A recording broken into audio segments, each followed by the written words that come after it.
All right, it says we're live. Shocked faces everywhere as we are in 12:11 right now. All right. And we're going to start in 3, 2. Dialogue box. Yep. Hello, everyone, and welcome to this week's edition of the Media Boat Podcast. Hey. It is December the 11th, 2021. This is episode 309. 309? 309, and I'm feeling fine. Giddy up. Save that for 409. We'll get there. Yeah, that's in like 2 years. We'll forget by then. Hi, this is the Media Boat Podcast. If you don't know what the Media Boat Podcast is, we are a podcast that talks about movies, television, video games, and music. Not necessarily in that order, but some order of those 4 things. My name is Matt. His name is Mike. I'm Mike. He's Matt. Yeah. We are a Media Boat Podcast, and we got some thoughts for you. We got some end of the year thoughts coming up. Yeah. It's end of the year list time as well. So let's get right into it then. Real quick before we start the show, as he mentioned, it's your end of the year list time. And so if you are a podcast subscriber or somebody who has listened to the show for a few years, you know that means it is time for our lists as well. We have special 2021 wrap-up podcasts already in our podcast, or coming to you soon in your podcast feeds, where we break down the year in music, television, video games, and movies. Not in that order, but in some sort of order of that. Talk about the year that was and talk about our top 5 favorites, as well as choosing one each to be our favorite thing of the year. You can listen to those on our feed, so just check that out. In the meantime, though, this will be a regular-ass episode. We'll continue giving you regular episodes every week to the end of the year and beyond, so get ready for that. So let's start off with what we always start off with on our regular shows, which is movies. And we start movies, as always, with the weekend box office numbers. Our number 1 movie again this week is Disney's Encanto with another $13 million. That's at $58 million in total domestic.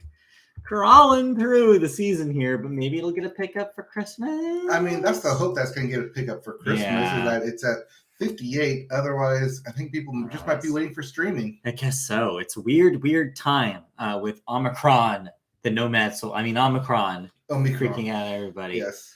So we'll see if people are ready to return to the theaters quite yet. Number 2, Ghostbusters Afterlife with another $10 million. That did pass that $100 million mark. It's at 102 right now. Yes, it did. Number 3, House of Gucci, another $7 million, $33 million, Gucci. Respectable for an Oscar bait film. Yep. Number 4, Christmas with the Chosen, The Messengers, which is your Christian bait. Yes, your Christian bait film. Which is $4.2 million debut this week. And then rounding out your top 5, Eternals hanging in there with another $4 million. That's at 156. Hey, I think it's creeping up to the Black Widow numbers. Yeah, it probably will do okay. If you're looking forward to big releases this week, well, there's one big and one small for you. West Side Story, Steven Spielberg's adaptation of the film, of the musical classic, is finally in theaters this week. Early screenings happened on Thursday night. So if you know somebody who is obsessed, they've probably already seen this. I'll be talking about it a bit later. Get there later. But for now, also in theaters, National Champions, which is that movie you talked about last week, is actually coming out this week. Yes. Okay. About NCAA players playing in the national championship game. Yes. But also dealing with not being paid, and it's that whole was it inspired by true life events, but not actual true life events? Not actual college players, but kind of like those college players. They're dealing with the same type of themes. Yes. So it stars J.K. Simmons. J.K. So that's available as well if you're not in a musical mood and you'd rather watch some football. That's also there. Another week to wait until Spider-Man, so just hold your spider horses until then. But for now, let's move on out of the new releases and into the movie news this week. We start with, as you mentioned, it's list season, and the AFI, the American Film Institute, not that band, has their favorite movies of the year. Although I wouldn't be surprised if the band also has the same list. Let's talk about their favorite. Let's talk about their favorite movies of the year. Coda, which was on Apple, which of course is that about the family of deaf of a deaf person. Don't Look Up, which was on Netflix. That's that Adam McKay satire.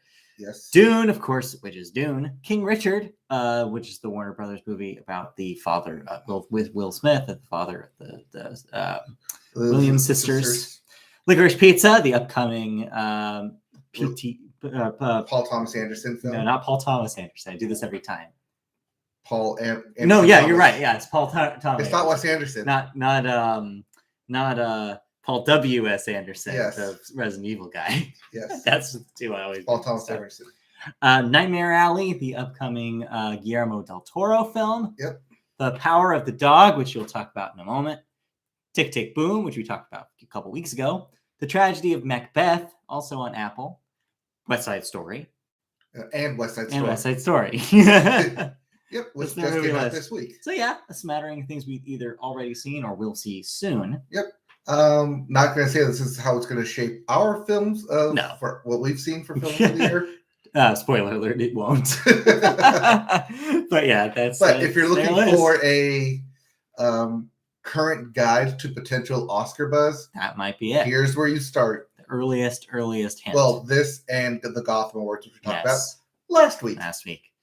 Meanwhile, on the television side of things, they also made a list of their favorite television programs of the year, including HBO Max's Hacks, Netflix's Made, HBO's Mare of Easttown, FX's Reservation Dogs, Apple TV Plus's Schmigadoon, doesn't belong on this list, HBO's Succession, Apple TV's Ted Lasso, Prime Video's The Underground Railroad, Disney Plus's WandaVision, and HBO's The White Lotus. So again, a list of things we've either already talked about on this podcast during the year. Actually, yeah, I think everything here except for Made and Mare of Easttown we watched. Maybe not Reservation Dogs. Not Reservation Dogs, but we know of it. Succession. Yeah. I mean, you can't go on Twitter without hearing something about Succession, somebody's opinion about Succession. So, especially when it trends every Sunday night because people love Succession. People love Succession. So there you go. That's the NFI's list. It's not our list. Nope. Our lists you will receive after Christmas. As we talked about. But in the meanwhile, let's move on to our second story here, which is about upcoming franchise films in the year of our Lord 2022. You know, it's a slow news week. Yeah, we're talking about next year. Telling you about movies that are coming out that you already know exist. The current list of movie franchises with releases currently scheduled for next year include January, we will see Morbius. The Spider-Man, Michael Morbius vampire spinoff. Yeah, I don't know about that one. February, we'll see the movie adaptation of the video game franchise Uncharted. Starring Tom Holland. Yeah, Tom Holland. And Mark Wahlberg. Yes, weirdly enough, with a weird mustache. Yes. March, we'll see The Batman. Finally, after years and years of talking about this film. Yes, I'm talking about The Pattinson finally coming to theaters. Robert Pattinson. In April, we will see Fantastic Beasts, Secrets of Dumbledore. The next Fantastic Beasts film, sans Johnny Depp. Yep. And as well as Sonic the Hedgehog 2, which if you watched the Game Awards this past Thursday night, you saw the first official trailer for. It looks like another Sonic movie. I don't want to blow anybody's mind here. This looks like the Sonic movie you want to see and not the one you saw last time. It looks like a combination of that and maybe some other Sonic-y things that you missed out on. Yes. But still not interested. You're still not interested. I don't even like Sonic that much. May will bring you Doctor Strange Multiverse of Madness, as well as Top Gun Maverick, finally, after being delayed an entire year. 2 years, 2 years, yeah. That was a 2020 release. John Wick 4, the newest of the John Wick films. Yep. Super Pets. Yep, that's the animated Dwayne Johnson and Kevin Hart. Right, which you saw. Pair them up and you'll get box office. Yeah, you saw the trailer for that during the Macy's Thanksgiving Day Parade, if you watched that. Yep. In June, we'll see Jurassic Park Dominion, finally a follow-up to that cliffhanger they left us on the last Jurassic Park film. That first trailer released earlier. Yep. And Disney's Lightyear, which we have to remind you is not based on the toy, it's based on the person that the toy was based on. Yes. Thank you. July will bring us, that will never get old to me. July will bring us Thor, Love and Thunder, the anticipated sequel to Thor Ragnarok. Yes. And Black Adam, the not so anticipated next film in the DCU. Also starring Dwayne Johnson. Yes. Too much Dwayne Johnson, if you ask me. And October will bring us part 1 of Spider-Man Across the Spider-Verse, which, man, we should talk about right now. Since we recorded last week, we have seen the trailer for it. And holy shit. The trailer dropped last Saturday after we recorded. And it kicks all kinds of ass. If you haven't seen it, you should watch it. It's really cool. They're going for even more experimental animation with its universe hopping style. I'm looking forward to this thing. And part 1 suggesting there will be a part 2. Yeah, that's what I was going to bring up, is that this is an animation film already calling out that it's a part 1 of a part 2, potentially part 3. Outside of anime, this does not happen. So it's really interesting to see an American animation studio going for something this ambitious. But honestly, we'll see anything that this studio does with Spider-Man, Spider-Verse. So we'll see it. We'll be there day 1. I mean, this is from Sony Animation too. Oh, yeah. The people who did Mitchell's vs. the Machines this year. Which did so good on streaming. It got a theatrical release. So we will definitely be seeing this when it comes to theaters next October. Then in November, The Flash, which is the film, not the television version of the character. Yep. Which is based, according to early leaks, it's going to be based on the Flash paradox and supposed to set the DC timeline right this time. Yeah, we'll see. We'll see. And then also the also anticipated Black Panther Wakanda Forever. But I'm going to put a massive asterisk on this one. And the reason why is because don't be surprised if this slips due to the contentious problems they're having with star Letitia Wright and whether or not she's going to actually be ready to film. Right. She hurt herself, went back to the UK, and was unable to leave the UK to continue filming. On top of that, also, there's conversation about her not necessarily being vaccinated against COVID. So, which is why she can't leave. Which is also why she can't film. So, that's why I'm like, yes, it says November 2022. Don't be surprised if that's a 2023 film. Right. Then finally, in December of next year, supposedly we'll get Avatar 2. Maybe. I don't know if that movie exists. I don't know. We're supposed to get it this year. Yep. So. And then Jason Momoa's returns bottomless and Aquaman at the last. No, turns topless. He has the bottoms. He turns topless. Right. I'm sorry. Do that every time. That is the year to come in franchise films next year. So I guess get excited. I don't know if you like this kind of thing. I've maybe saw one of this entire list that I'm excited for. Others that I will approach with trepidation, including Uncharted. So this whole list was not supposed to be a get excited list. It was a you thought you were done with franchises? No. Here's studios either continue to double down or we're already in the pipeline saying we're gonna make these because these bring in the money. Put huge quotes around that, by the way. We'll see. We'll see if they still bring in the money in the year. No one knows what will happen in 2022. Right. It's also just a big spotlight on the lack of original content because studios are putting their money where the franchises are, where known quantity, known names are. We will definitely see what happens. But in the meantime, you saw some movies, and none of these are franchise films. Nope. One of them is. Well, one of them is maybe trying to be. Question mark. I'll start with question mark. So let's talk about some movies you watched. You watched a bunch. Yes. I was able to watch a lot of films. Yeah, I don't know how you due to circumstances. Circumstances. Yes. Got it. So first up, I was supposed to talk about this last week, but I forgot about it. I watched it until I remembered it later while browsing through Disney Plus. And 2, I wanted to talk about it because it's not what it says it is. Diary of a Wimpy Kid. Yeah. The new animated movie on Disney Plus. Based on the children's book series that is extremely popular. Trust me. Friend of the show, Christy, is a librarian, and she says it is by far the most requested series for tween and early teen boys. Mm-hmm. Love these books. Yes. My big problem with this Diary of a Wimpy Kid, though, is that the main character is not wimpy. Okay. In fact, he is manipulative. Oh, no. In several of these scenes to his best friend, Rowley. Okay. Who truly is the wimpy kid. The wimpiest of the kid. So it's not so much the Diary of a Wimpy Kid. It's more of the diary of middle management hierarchy of middle school. So I'm guessing this is the first time you've encountered anything in the Diary of Wimpy Kid universe. I'm trying to remember if I actually watched like the first like live action film. Yeah, they did 2 live action films. 3? Wow. Okay. Maybe 4. Okay. Wow. Goes to show you.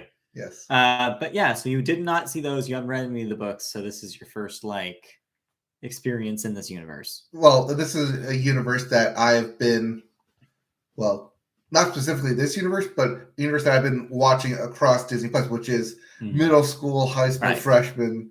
I don't know why I keep watching these things. They just keep popping up, and I keep watching them. So it sounds like you're experiencing a Peppa Pig-esque or Caillou at its worst experience here, where the hero is not really the hero, and you're like, why is this kid so bad? Yes. Yeah. Because the first thing they show us is what's the kid's name? Wimpy. Wimpy? Yeah. No. I actually don't know what the kid is. Yeah. So main character is like trying to throw a football at his best friend's head as he rides a bike down a hill. Like, it's going to end badly. Oh, yeah. That's already ending very badly. But every time, like, the best friend tries to, like, say, maybe we could change it up or do a better idea or do something else. The kid's like, no, we're doing this. Committing. Just committing to it. Yeah. Like, shut up and listen to me, basically. Jeez. And I'm like, yeah, that's not a wimpy kid right there. That's a bully. I have to admit, realistic depiction of junior high. Yeah. In my experience.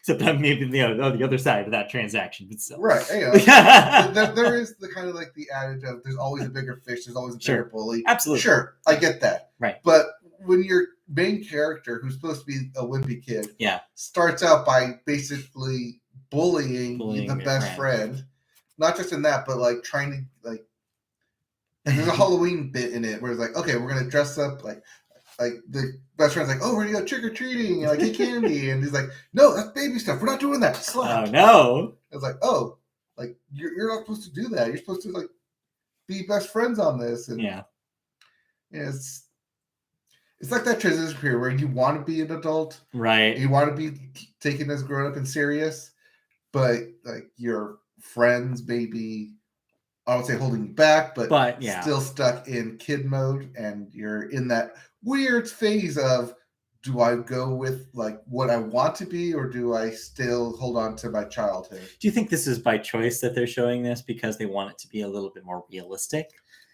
Like, do you think that this is basically saying they're not trying to sugarcoat it for kids? They're trying to be like, no, these stories about how things actually happened in junior high, and that means that no one's really going to be that likable. Sure, but if your main character like is already a bully-ish, is that like the whole title, Diary of a Wimpy Kid, kind of goes out the window. Do you think though that the kids would like this? Do you think for its target audience, do you think this is fun enough for kids to glom onto? Oh yeah, no, this is targeted towards like kids going into middle school. Yeah, 13-year-olds. Oh, 10, 12-year-olds. Somewhere in that kind of zone. Yeah. I think like 5th grade's 10 years, so yeah. That's how I figure everything else out. But yeah, it's fine. I assume they're gonna make more of these because they're animated and they probably can just crank these out. Yeah. They're just gonna crank them out. Yep. There's a lot of books to base their stories on, yes, so there are. They could just keep going. Yep. Okay, well, talk about some other stuff. Maybe there's something else you liked a little better. Something I like a little better is Halle Berry's new directorial debut, and starring in. Yeah, she's the star in this thing. Okay. Bruised. Oh. So, originally the script was written for a man's part. Okay. About an MMA fighter who's been out of the ring for 3 years and goes back into the cage because they have a kid and they need to support him. And it's like, you still have that fight in you. So it was written for a man's part. But Halle Berry took the script and said, you know what? We can make this into a female-centric car vehicle. And you know what? It works. Great. It works really well. Up until the point they actually have her fight. Oh. A lot of good training sequences, a lot of good behind the stuff. But when you get to that third act and you actually have to have her fight, because it's all leads up to just a single fight, that's the part where it kind of falls apart for me because in MMA, you're taking essentially a person who's been out of the ring for 3 years and immediately throwing them into a championship match based on name alone. Yeah. Granted, spoilers, it's Rocky 1, essentially, but with MMA. Got it. Also, I like Warrior better because it told a family story about two brothers rather than just a single person trying to essentially fight for their life. Yeah. Both in and out of the ring or the octagon. They're an octagon. It's an octagon. Yeah. So I liked it. I liked what I saw. I liked the directorial debut. I just don't think it hits, pun intended, that hard when he comes to the end. Like all the buildup for it is there. Doesn't land it. But it doesn't quite hit the punch at the end for me. Doesn't get that knockout. Doesn't hit a knockout at the end. Yeah. That's cool of Halle Berry, though. Yeah. Branching out a little bit. It might be because I'm like comparing it to Warrior, Sure, yeah, direct comparison. Which is my like all-time MMA fighting movie based on. And there's not a whole lot of MMA movies to compare it to. No. Not yet. Because I'm going to say Kevin James, Here Comes the Boom. I said there are not, I repeat, there are not that many MMA movies to compare it to. Anyway. So yeah, it's not a populous field. So you're going to get like right, even though MMA compared, is no matter what.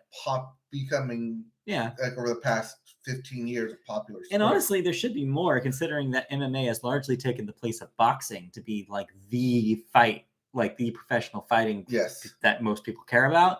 Right, but you realize that anything based on a true story for MMA only comes out of the past 20 years. That's true. And so those scripts are probably still, we're going to see more and more. They're 10 years out. Yeah, as we 5 see. to 10 years out for the based on true stories or inspired by. And people writing, the writers that are coming of age that grew up with MMA. Yes. Yeah, you're probably right. It's to come, but this is an early sign that maybe it's happening already. It's like the movement is coming. Mm-hmm.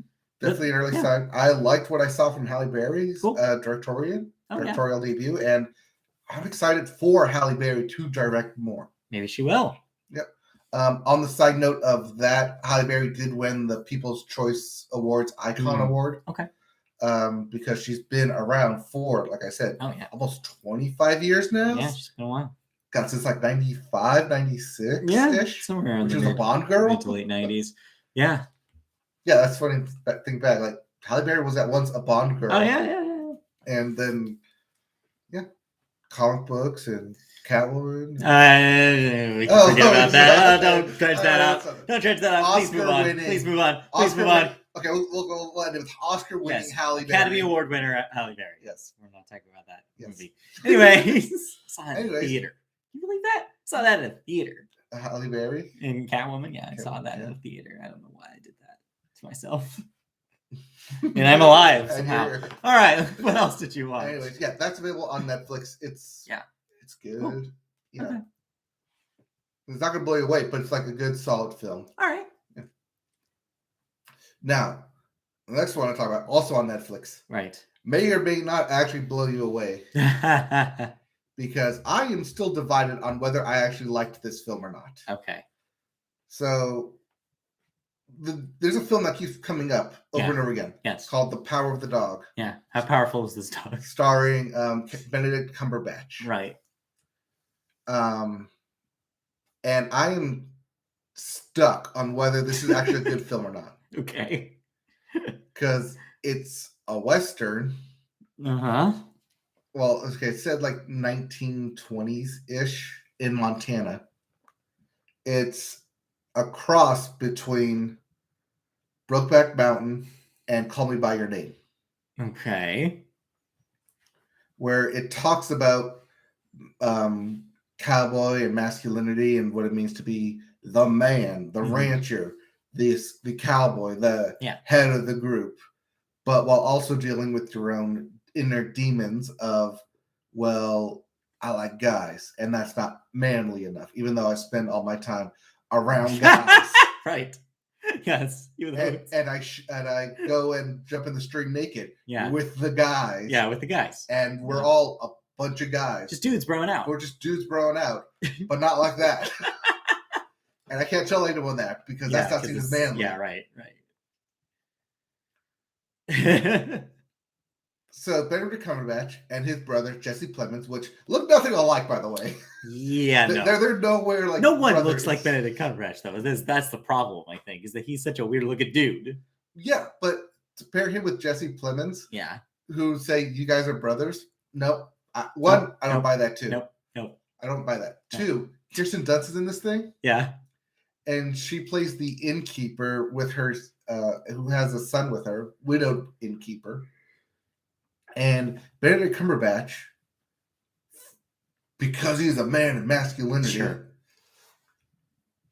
all in all, psychologically tortures both her and the son. Even though she's just trying to do her job. Yeah. So instantly, like, Benedict Cumberbatch is the bad guy in this. Ooh. Sure. But then he comes around because he starts taking the kid under his wing. And, of course. Like, oh, I'll teach you to be a rancher. I'll teach you to be a man while you're here. I see the same potential in you that I once had in me. And then the boy straight up like has a plot to murder him, though. Sure. Because he's been torturing his mom, and he wants his mom to like not live with that kind of existential fear underneath him. This movie sounds like a lot. It is. Already. It is. There's a lot in this film. And that's just me trying to tell you the good parts about it. Yeah. Which I had to like watch and then like rethink about it, because at the end of like originally watching this like first time through, I had the same thought that I had at the end of Call Me by Your Name, which was, one, did this story actually need to be told? And 2, what was the purpose of telling the story? Okay. So you mentioned that a lot of the arc here is about grappling with homosexuality versus traditional masculinity. Yes. So you're saying that maybe it doesn't quite pay that off. Like it doesn't feel like that's telling like a story where by the end of it you're like, yes, he did overcome, or like they did prove a point, or there's some sort of point. The theme. The themes are there. The tension is there. Yeah. My problem with it is that I'm just want the characters to confront their demons immediately, and they're just keep going, no. No. There's no character arcs, is what you're saying? Like nobody goes through a full arc here? Oh, no. They go through the character arcs, but by the time they actually get to the arc, they decide, nah. That there's like, it's very quick to pay off. Yeah.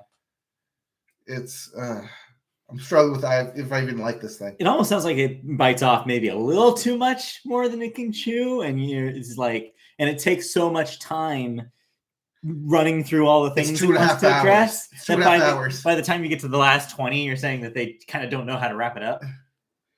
Essentially, okay. I'll spoil and tell you how they wrap it up, because the way I think that's the way I'm struggling with. The way they wrap it up is so non-sequential that it makes me non-consequential. No, non-sequential. Oh, okay. No. There are consequences, but the way they come about is just the most happenstance way ever. Okay. So, Benedict Cumberbatch sells hide. Except he doesn't want to sell the hide that he currently has because he wants to make it into rope. Sure. He takes boy. Yeah, Benedict Cumberbatch takes the boy out into the mountains and bonds with him. Yeah. Doing trapper keeper stuff. Okay. While they're gone, adding things to his trapper keeper. Yep. While they're gone, Kirsten Dunst, who becomes drunk because of all the bullying that Benedict Cumberbatch has been doing to her. Probably also because of all the alcohol. And all the alcohol around. Decides to sell all of his hides to passing keepers. Because the town needs the money. Right. Makes sense. Totally makes sense. Also because he's not going to use them. He's not going to sell them. He has no plans on selling them. I'll sell them, get money for the town. Makes perfect sense. Yeah. While Benedict Cumberbatch is up with the boy doing this trapper keeper stuff, he cuts his hand. Oh. Tis but a flesh wound. Until he comes back and realizes that all his hide is gone. Right. So now he has no hide, no way to make rope. But boy has hide. Okay. He has hidden hide that he's been working on. Okay. Because he wants to be like him. Right. So he's been secretly Wait a doing minute. this. Wait a minute. Hold on. Though, didn't you also say he was trying to murder him? Oh, that's where it comes in. Let's see. This is the confusion that I have with the film. He has secret hide that he's been working on. Except the hide that he cut wasn't from a pure animal; it was from a diseased animal. Okay. So he takes said hide, from like the essentially diseased hide, and gives it to Benedict Cumberbatch to finish his rope. So he's working on this diseased hide with an open wound. Oh no! And that's how he dies, because he got infected with anthrax. Oh shit! Yeah. Jeez. Okay. Now, did the boy do this on purpose? And the movie lets that be ambiguous. Yes. So it doesn't tell you outright. There's not like a line of dialogue where, or like a shot where the boy is looking and then match shot to cut on his hand, and then the boy goes, "No, none of that." It's just like no. The shot is him looking out at his mom and then brother Jesse Plemons. Sure, I guess that's Jesse Plemons, basically grieving the loss of the brother after the funeral, and the boy looking at them ominously out the window, only to go over to the rope that he's handling with gloves on because he knows it's tainted. Right. And sliding it, the quote unquote murder weapon, under his bed. So it's like, so they're leaving it just ambiguous enough where you could read it as, oh, that's a coincidence. He didn't necessarily. No. Here's my problem with it. Yeah. So the boy knows he has this. Oh, so like the boy is like going to school to be like a vet tech or something. Okay. So he knows that like animal hide, don't touch animal hide. Sure. Bad and like anthrax and all that. Like it's assumed that he studies this thing. Yeah. He is aware of animal rabies, like diseases. It's assumed that he's aware of this kind of stuff. Sure. So the question becomes, okay, so he's aware of this, then he's probably treating the hide for who knows. Because you have to make the leap of, okay, so he has his hide just stashed somewhere in case. Who knows? And then he has to also, like, run on the fact that Benedict Cumberbatch stash, not his mustache, but like his actual hide stash, needs to disappear. Like, be sold somehow. Right. Like, just completely gone, ruined, burned, whatever. And Benedict Cumberbatch needs to have an open wound to be infected with. Yeah. Two very different plots that have to happen at the same time. Yeah. Is where that leap in kind of fantasy book happens to me, to where I'm like, wait, this happened way too fast and way too coincidental for me. Yeah, almost like a magical realism-esque kind of like, metaphorically, this would, like, this realistically, this would never happen, but metaphorically it can, because this is a movie. Right. And we're going to give you the most like metaphor for the situation possible by making these things happen exactly in a row. Also, during this time, the kid and Benedict Cumberbatch are being close to each other. Right. Because the kid found Benedict Cumberbatch's secret porn stash. Secret male gay porn stash. Right. Yes. And so in order to essentially what starts as keeping him close and a watchful eye on him turns into this blossoming friendship of Benedict Cumberbatch seeing him in this kid when he was when he had his mentor with him. So yeah, it seems like they're trying to like get these themes across in the like in a very overt way. Then maybe it's landing with you weird because it seems like they're maybe trying a little hard. Yes, they're trying very hard, and it's hitting scatter plot. Like here's some the scatter, connect the dots. Right. Some of it like seems like it does its job. Some of it muddies the waters, is what it sounds like. And some of it just beats it over your head like gay cowboy, gay cowboy, gay cowboy. Yeah, I hate when that happens to me. Yeah. So why is it called The Power of the Dog? Oh, because it took it out of a Bible verse. Oh. It's a part of a Bible verse. Okay. About King David, about the sword of the power of the dog or something. Yeah, it's never explicitly said. It could be inferred that the power of the dog is from a mountain where when when the sun hits just right, you can see what is almost the image of a dog into the mountainside. Yeah. But then that gets into very Goonies, Rise of Skywalker-esque. Sure. You can only look at it from this angle. Sure. Yeah. At this point in time. One of those things. Yeah. Okay. Well, okay. So the last thing I'll ask, because we do need to move on, is so you may have landed a little ambiguously here on this one, but do you think we will see this return come Oscars time? Do you think this is going to be a favorite? Do you think Benedict Cumberbatch's performance here is notable? Yes. Do you think this will be a awards favorite? I'm going to say begrudgingly yes. Wow. Okay. All right.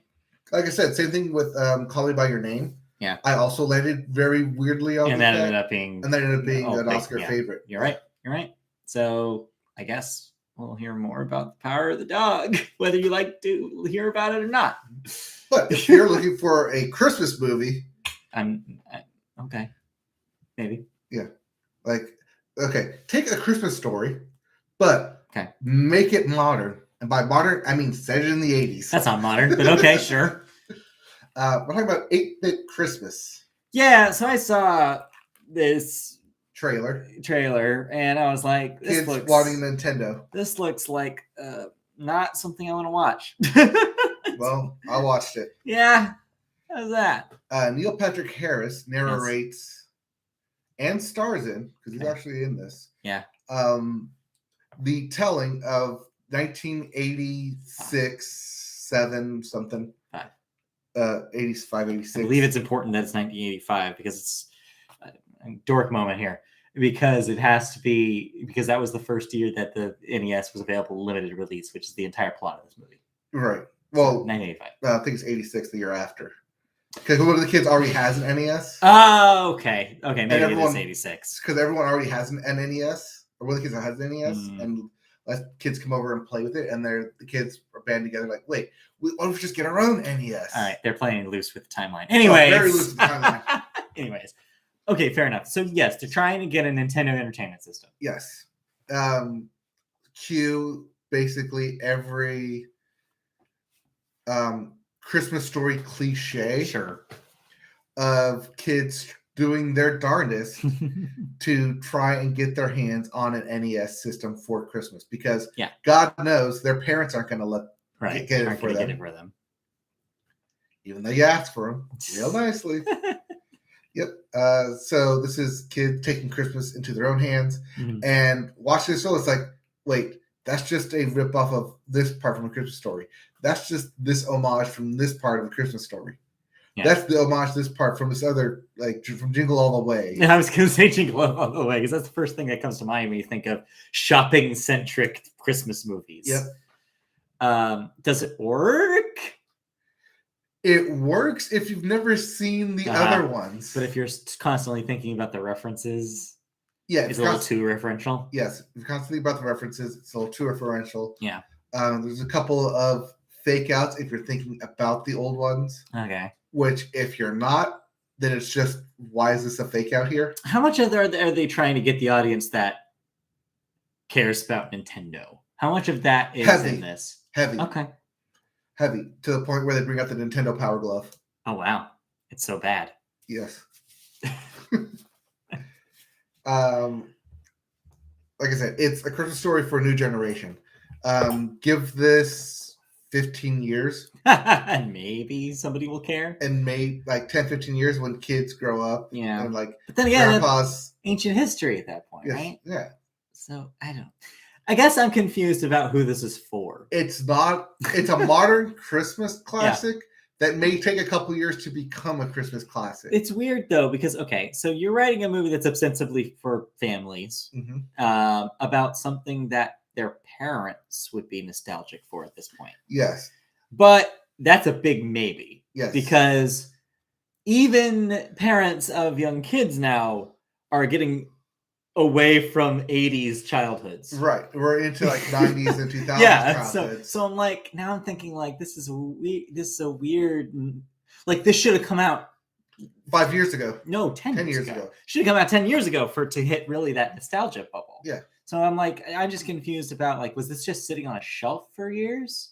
Was this just being neglected after being pitched years ago? Like, there's no way this is an original idea. It's based off a book.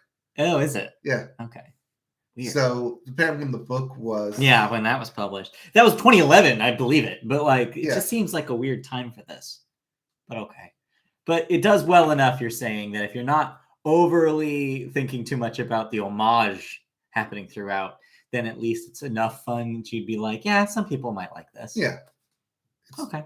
It's fine enough for a Christmas film, especially if you're looking for something new Christmas film. Yeah. That's more centered towards kids and not adults, Seth Rogen's debauchery. And it sounds like you like this better than Home Alone or Sweet Home Alone. Sweet Home Alone? Oh, yeah, I like this a lot better than Home Sweet Home Alone. Okay, good. Because I feel like if you're comparing direct-to-streaming Christmas movies, this is the better one. This is the better one? Okay. Yes. That's good. At least there's that. At least they're trying a lot harder than Home Sweet Home Alone. Sure. And being at least smart about it. All right. Last but not least. Okay, the story I actually want to talk about. Yeah, but we can't go too long on it. We're already at the 40-minute mark. Oh, we'll talk about this later because you need to see this film. So yeah, I know I do. We're going to see it at some point. Maybe sometime this week. Like I said, I got time and lucky to actually see this thing. Yeah. West Side Story, Steven Spielberg's new film. Yes. Ready your Oscar ballots. Okay. All right.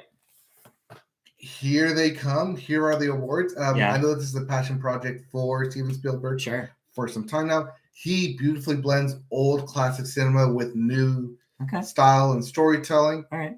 Is this a story that needs to come out now? Is the big question. And I say yes, because these things are timeless, especially in the year 2020, 2021. Yeah. It's always been a story about immigrants. Immigration. It's always been a story about immigrants. And it's the same since 1957 to now that's still a story that can resonate. Yep. Stephen Sondheim's original musical, the late Stephen. The late great. Yeah, he wrote the lyrics specifically for this. Leonard Bernstein wrote the score. Yep. But yeah, I'm glad to hear it's good. It's real good. Ansel Elgort is in this thing. Him of the weird ass name. Yes, him of the weird ass name. Him of Baby Driver fame. Yes. I was like, okay, Baby Driver. I was like, that's a weird name. Yeah. Why does that name sound familiar? And then he comes on screen like, oh shit, it's Baby Driver. Yeah, cool. Yeah. Yeah, we'll talk more about this after I see it. Like I said, hopefully this week. If I can do maybe after work. I'm in walking distance of a theater. Maybe I'll be like, hey, Christy, meet me. And we can watch it maybe Monday or Wednesday. It's good. It's that good. Yeah. Okay. Yeah. I'll try to see it. The story, if you know the story, it's the lyrics and the singing that is powerful. Also, if I'm not gushing about this enough, every shot of painting, every frame of painting, that's basically what this film is. All right. We will definitely talk about this later. Yeah, but real bookmark briefly, this discussion. Bookmark West Side Story discussion. It literally just came out this week. We don't know box office numbers yet. So we'll see. All right, then with that, let's finally move on into the rest of this podcast. Well, hopefully we'll be able to move in a slightly faster clip. This was the big bulk of what we had thoughts on. But let's move into television, and we always start television with Sports Corner. Point to the Sports Corner. This week in sports, the biggest news of all was about the Olympics, the upcoming Winter Olympic Games in China coming this February. But this is not necessarily a sports story. This is more of a diplomacy is the word I was looking for. Diplomacy story. As the White House said, no official delegation, that would be like diplomats from the U.S., would be sent to the Winter Olympic Games because of concerns about China's human rights record. This has also been the case for other countries. Canada and the UK have also decided to use the same kind of thing. However, U.S. athletes are still attending the games. It's not a full boycott and would still have the government's full support. So don't worry. NBC was probably like bracing themselves for another delay, but don't worry. Games will still happen with U.S. athletes involved. The only thing that will change is that, yes, they're sending no other representatives from the United States over there. No, they're sending no official delegation there. You know what I mean? That doesn't mean that Trump can show up. That doesn't mean that Trump can show up there, not on behalf of the United States. Just by himself, This is a political because move. Him and Kim Jong-un have a beautiful relationship and big rockets between them. Gross. Anyway, so yeah, that's just a minor note. Doesn't have a whole lot to do with the actual games themselves, but just know that it will be a slightly more somber affair, as a lot of countries will be boycotting in some way to show distrust about China's record. At least diplomatically, though. Yeah. Athletes will still show up. Yeah, athletes will still play. Athletes will still play. Well, yeah, they've trained for years. It would be a different conversation. So, yeah, let's move on to other sports, though. The Detroit Lions finally won, everybody. They got their first win in the season, I'm guessing is what you mean by that. The Houston Texans, meanwhile, the first team officially eliminated from the playoffs. Yeah, that should be season. Yeah, I figured. But, yeah, so congratulations to the Lions for finally winning. So the Lions, last time they won was 364 days ago, or prior to the win. Almost an entire year. So had they lost, it would have been over a year since the Lions won a game. That is very funny. That being said, their current record is very binary. Yeah. At 1, 10, and 1. That's good. That's very good. But yeah, congratulations to the Lions, also the Rams, and also the Cardinals for participating in No Win November. Yeah. And getting their first win in December. Hey, well, at least they were good sports. Yeah, and it's funny, like, even though the Lions got their first win this week, or this past week, they are still in, like, mathematically available or eligible to make the playoffs. Okay. Unlike the Houston Texans. Which are apparently not. Well, there you go. So football continues as we kind of get closer and closer to a playoff picture. Yep. If we're in week 14 right now, playoff picture is a coming. Cool. We will see. Yep. I think there's like 3 teams that can clinch playoff berths this week. All right. Well, we'll see what happens. In the meantime, hockey still is happening as well. But one team has a very unique situation happening to them. Oh, I'm happy. Oh, happy for this story? Yeah, because it's a weird one. The Coyotes apparently are in debt, and they owe about $250,000 in unpaid city taxes for the use of their home arena, the Gila River Arena. The Arizona Department of Revenue filed a tax lien notice against the company that owns the Coyotes for more than $1.3 million earlier this month. And so I think the way you put it was a different kind of lockout is happening to the Coyotes. Yes. They will not maybe be able to play in their own arena. I think they have until the 20th to make some kind of payment. Otherwise, like, after Christmas, I think is where their next home game would be.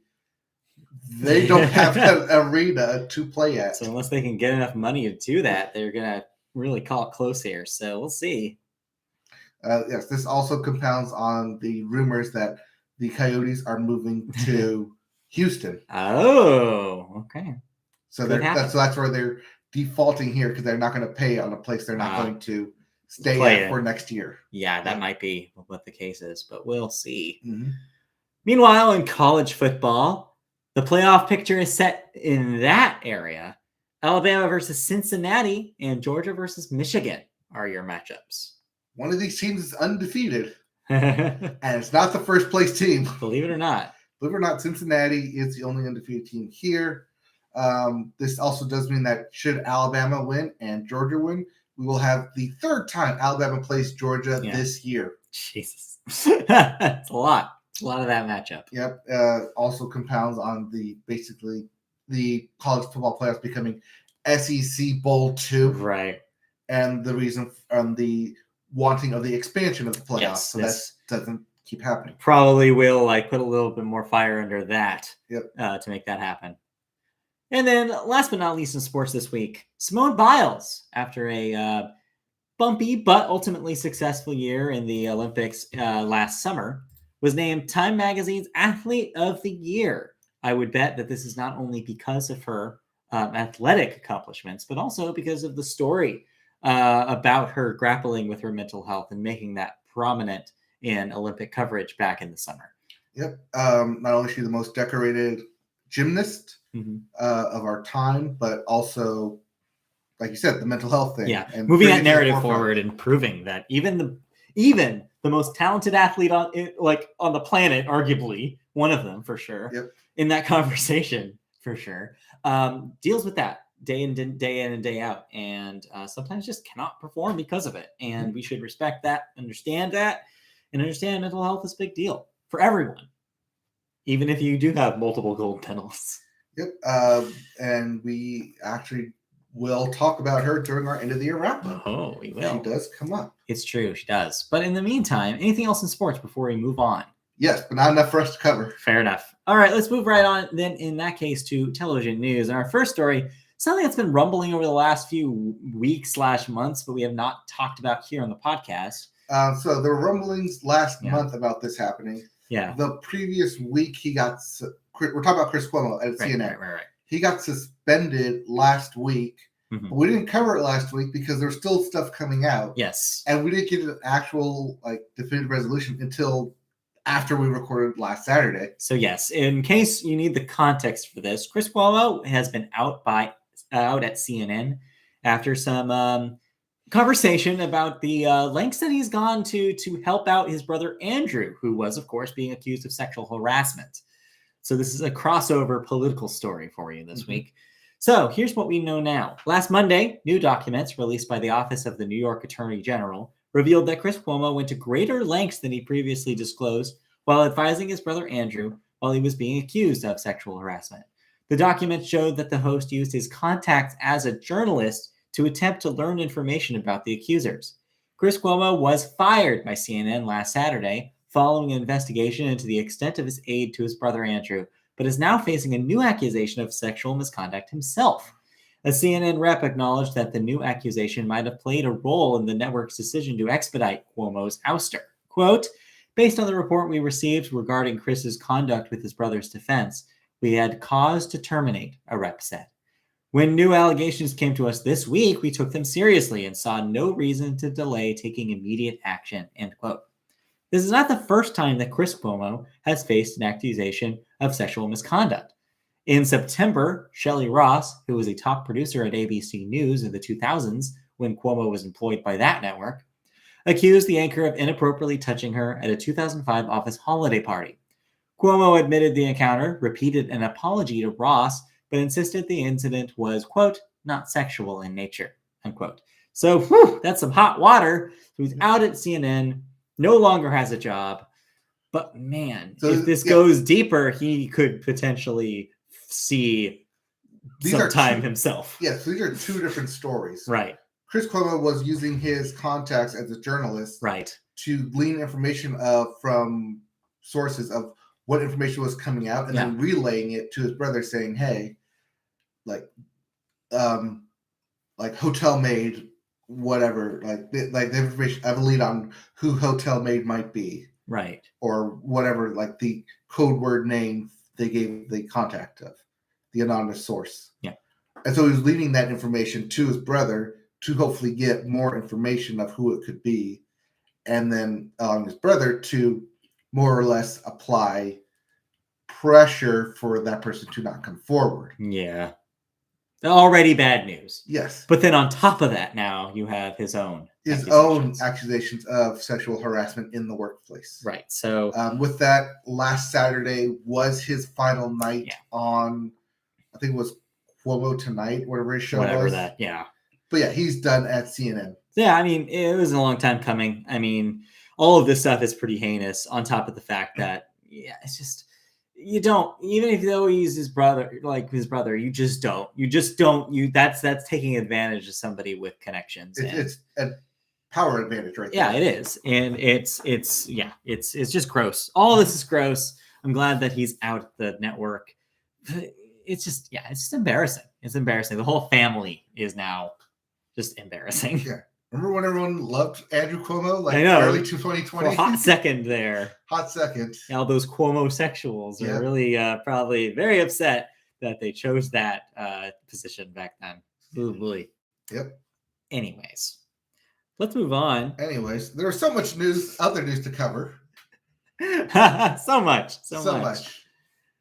That we wrap it all in kind of so this is not quite bits, but it's more like the end of the year wrap up stuff. but they are the bits. The bits. Yeah, so here's a smattering of stories that we want to tie a little bow on for the end of the year.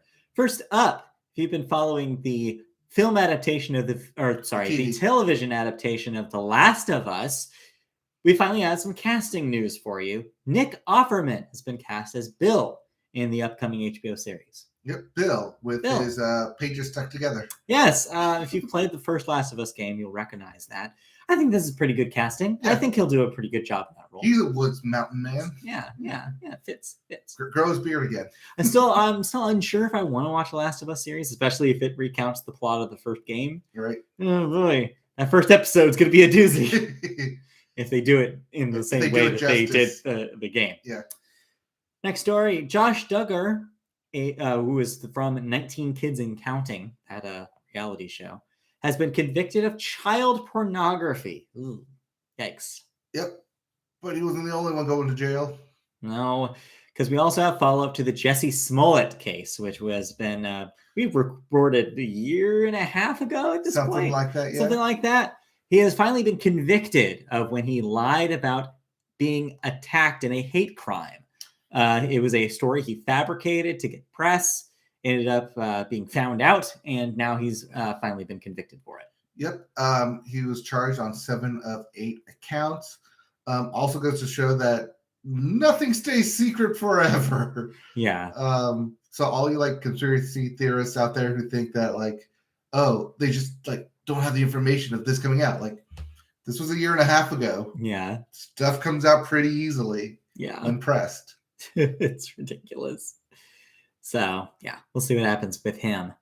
Well, next up, Reading Rainbow, everyone's favorite story time television show about the wonder of books, hosted by LeVar Burton, will be returning as Reading Rainbow Live and will feature, quote, a diverse, talented, and comedic troupe of young performers as hosts. So LeVar not involved, but LeVar involved as producer, but you'll be able to see a fresh new group of people showing you about the magic of reading. Yep. So that's exciting. Next up, here's some bad news. Dave Chappelle will refuse to disappear and will headline Netflix's 2022 Giant Comedy Festival, including Amy Schumer, Ali Wong, and Jerry Seinfeld as guests. So there you go. Dave Chappelle, Netflix made up, or more likely... No, they never had a problem. That's the thing, is Netflix never punished him. Right. There's no punishment whatsoever.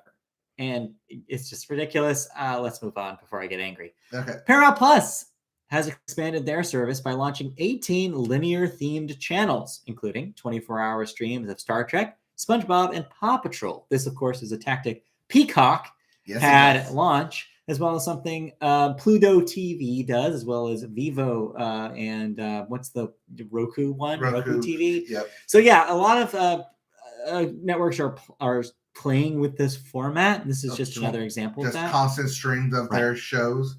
I know that every now and then I'll turn on a Hell's Kitchen stream on Peacock just to hear Gordon Ramsay yell at someone. It's a neat idea. The only problem that I found is when with the Peacock stuff, it loops.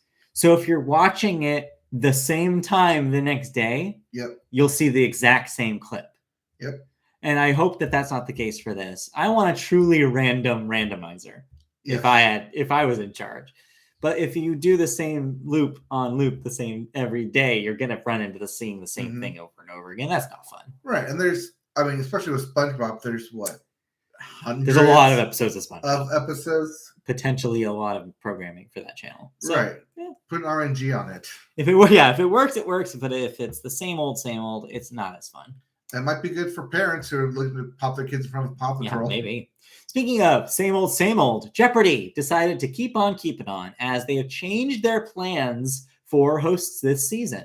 Originally, they had said that they were going to try another rotation of guest hosts after Maya Bialik and Ken Jennings. After this past year of rotation gauntlet. However, they have gone back on that decision and have instead decided to continue the rotation of Maya Bialik and Ken Jennings through the end of the current season.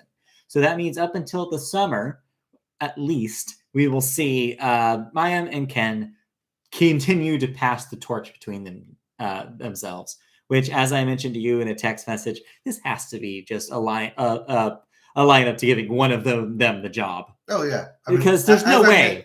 As I mentioned off podcast, yeah, when they weren't just going to give Ken Jennings the role because he hadn't been a host before. He had very little TV experience at the time. On top of some other considerations like his own Twitter history, also the fact that he already had duties elsewhere with He was also the in The Chase on ABC. So yeah, there's a lot of explanations for why they didn't just give him the job.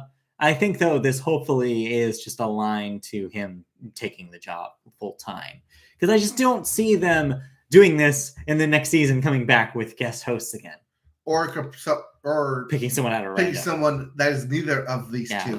It doesn't make a whole lot of sense the way that they're doing it. So I hope this just means that we're close to finishing this off, but we will see what happens. Yep. We will see the continuing story of what happens to Jeopardy. We will see. Yeah, you will definitely see. But now we are out of the bits. That's it for the bits, and that's it for television news. But you watched a television show. I've not even heard of this. What the hell is Santa Incorporated? I believe it's like Kids Incorporated. No, this is Seth Rogen and Sarah Silverman adult stop animation comedy about working in the North Pole and who's going to replace Santa as Santa's number 1, number 2. Oh, okay. So Santa Inc., as with all holidays, are run by a giant organization. Woo! Woo. Including the elves and like gingerbread men and the reindeers. And it's it's Seth Rogen adult stop motion a la like Robot Chicken, almost. But it's animated. It's weird, but funny. But because it's animated and fictional, they can get away with a lot more stuff that you can't with like live action. Sure. It starts off right off the bat as like, oh, it's gonna be an adult show because they just start cursing and swearing and doing like drugs and partying, like right off the bat. So like, okay, definitely not for kids here. But also its theme of growing, not just growing in a company, but being progressive as a company, and like everything that we've seen in this past year about women, like especially women, because they're like the main point in this show. Yeah. Women not being allowed certain roles because they're women, or toxic masculinity within a workplace. Okay. It has those themes within it, which makes me kind of like it. Yeah, it sounds like it's actually doing more than you'd think the premise would allow. It's punching way above its weight class. Yeah, that's what it sounds like. Which is super weird for a Seth Rogen, Sarah Silverman project. Yeah. Huh. That's animated based on Christmas. Sure. It's clearly punching way above its weight class. It's clearly addressing things way above what anyone expects it to address. Okay. And weirdly is good in that aspect. It's real short. It's only 8 episodes. Each one 23 hours for 23 hours. 23 minutes. Was this on? This is HBO Max. HBO Max. I weirdly like it, and at points I weirdly hate it. Okay. Both for completely different reasons. Wow. All right. It's the power of the dog of streaming Christmas specials. I like it more than I actually hate it, because the parts that I hate are I can like wash away with, like, oh, that's just they need to move the plot along here. Right. Had to do this here. They had to do this here. They're just moving the plot along, where they're trying to force shoe in like side characters so they make sense here. Huh. Fascinating. Weird. What a weird thing. It's a really weird thing. Yeah, that's like a weird thing. Kind of works. Like in like the weird Sarah Silverman kind of way, though. And Seth Rogen as Santa Claus is kind of like perfect. Yeah. Weird. It's super weird. Sure. I can't really sell you this. Oh, there's a surprise Patton Oswalt. Of course. I was going to text you like surprise Patton Oswalt. Surprise Patton Oswalt. Always. God, it's like the 4th time this year that he's popped up. Surprise. Oh man, it's too bad we already recorded television. We could have done for our wrap up podcast. We bonus award best surprise Patton Oswalt. I had mine. The mayor in The Ghost and Molly McGee. Best surprise Patton Oswalt. I'd probably be here. Patton Oswalt. Well, next year, let's make a note. Next year, we're going to do best surprise Patton Oswalt. Anyways, yeah, Santa Inc. Yeah. Surprisingly Okay. good. All right. Let me make sure I'm calling it right because make sure it's not Santa Company. Oh, Santa Inc. That looks correct. Yeah, that's it. Santa Inc. All right, good to know.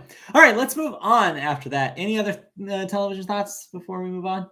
I don't think I don't think so. Watched anything else? No. Yeah, controversy. Yeah, we don't need to talk about that. No. Let's move on into cancellations and renewals. AMC is bringing back Fear the Walking Dead for an 8th season. Yes, believe it or not, the spinoff of The Walking Dead is itself 8 seasons long. Yep. Peacock has canceled AP Bio after 2 revived seasons on the service, and the 2 prior ones on NBC. Its 4th season will be its last. Apple TV is bringing back Truth Be Told for a 3rd season. HBO Max is bringing back The Sex Lives of College Girls for a 2nd season. Netflix is bringing back Outer Banks for a 3rd season. Starz bringing back Power Book 2: Ghost for a 3rd season. I don't know what the hell that is. Apple TV Plus is bringing back Invasion for a 2nd season. IMDb TV is bringing back Leverage: Redemption, something you enjoyed from this year for a 2nd season. Yeah. So, apparently they split the seasons in half, and I didn't know about it until recently. So I only watched the first 8 episodes, thinking, "Oh, that was short and quick." No, they shot 16. They just released the second 8 later, and I missed it. And whatever the hell Acorn TV is bringing back Under the Vines for a 2nd season. But last but not least, much to the joy of anime fans on Twitter, Netflix has canceled the live-action adaptation of Cowboy Bebop just after the 1st season. So no more of that will be made. It seems like people took a giant shit on that thing. No one liked it. It was hype. It came. It went. No one talked about it. No one liked it, so it's gone. Yep. Congratulations. So back to the anime it goes. Yes, back to the anime it goes.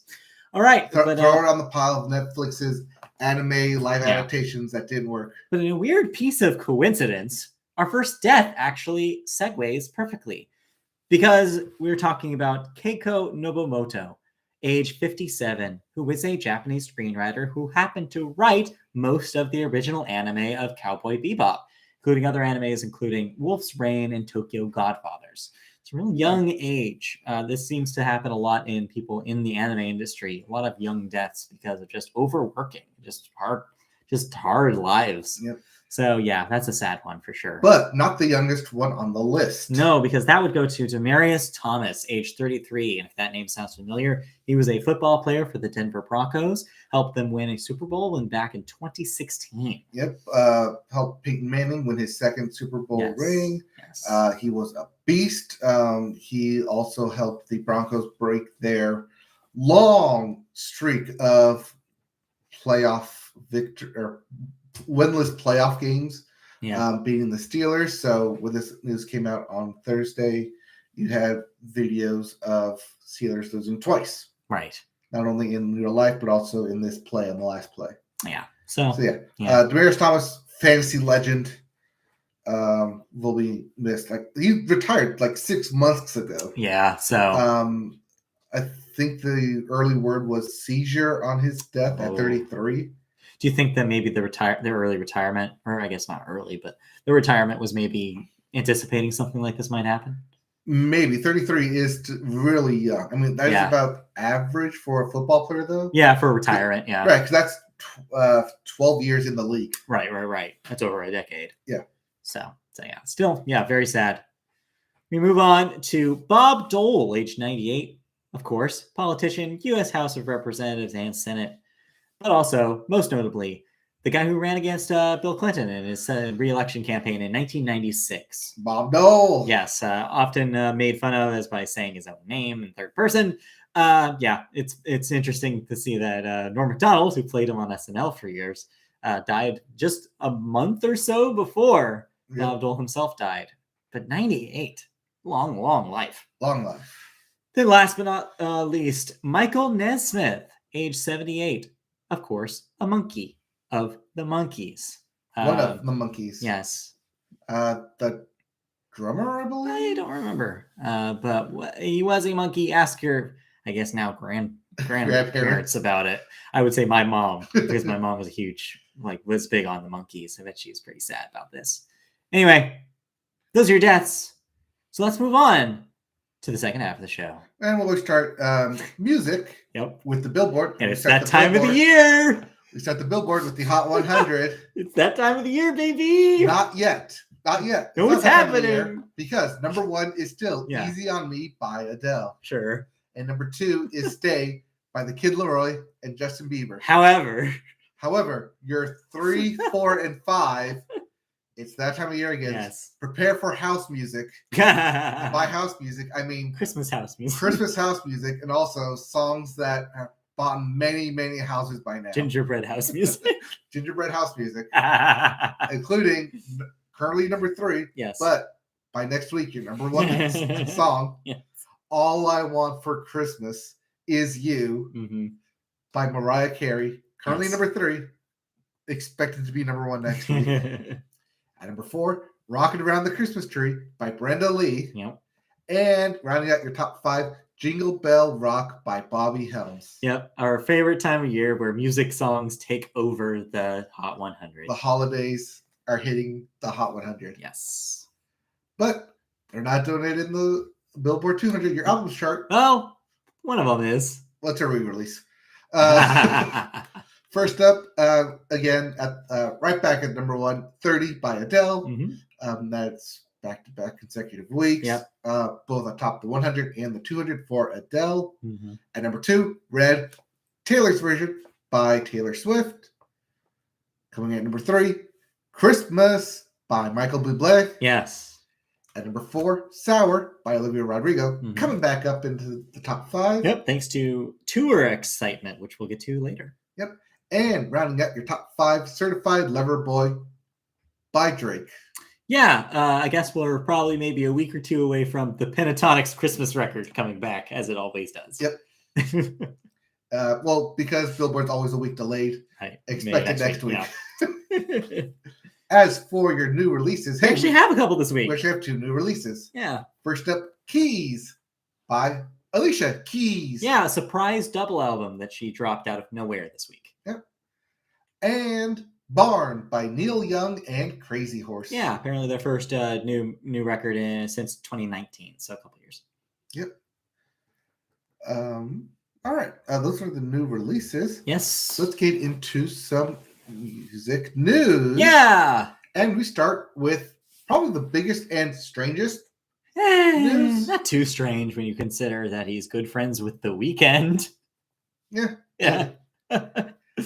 Drake, yes, Certified Lover Boy Drake, has withdrawn his 2 2022 Grammy nominations from the Recording Academy. That source confirmed to Variety. Yeah. Representatives for Drake did not immediately respond to requests for comments, but sources tell Variety that the decision was made by Drake and his management, and the Grammys honored the request. Although his motivation was unclear at the time of the article's publication. Yeah. Drake was one of 5 nominees for Best Rap Album for Certified Lover Boy and for Best Rap Performance for his song Way Too Sexy, featuring Future and Young Thug. So this is an interesting story because, yes, we already knew about The Weeknd's feud with the Grammys as a concept. Yep. We knew that he was not submitting his own material, but Drake submitted it and only now is saying, actually, never mind.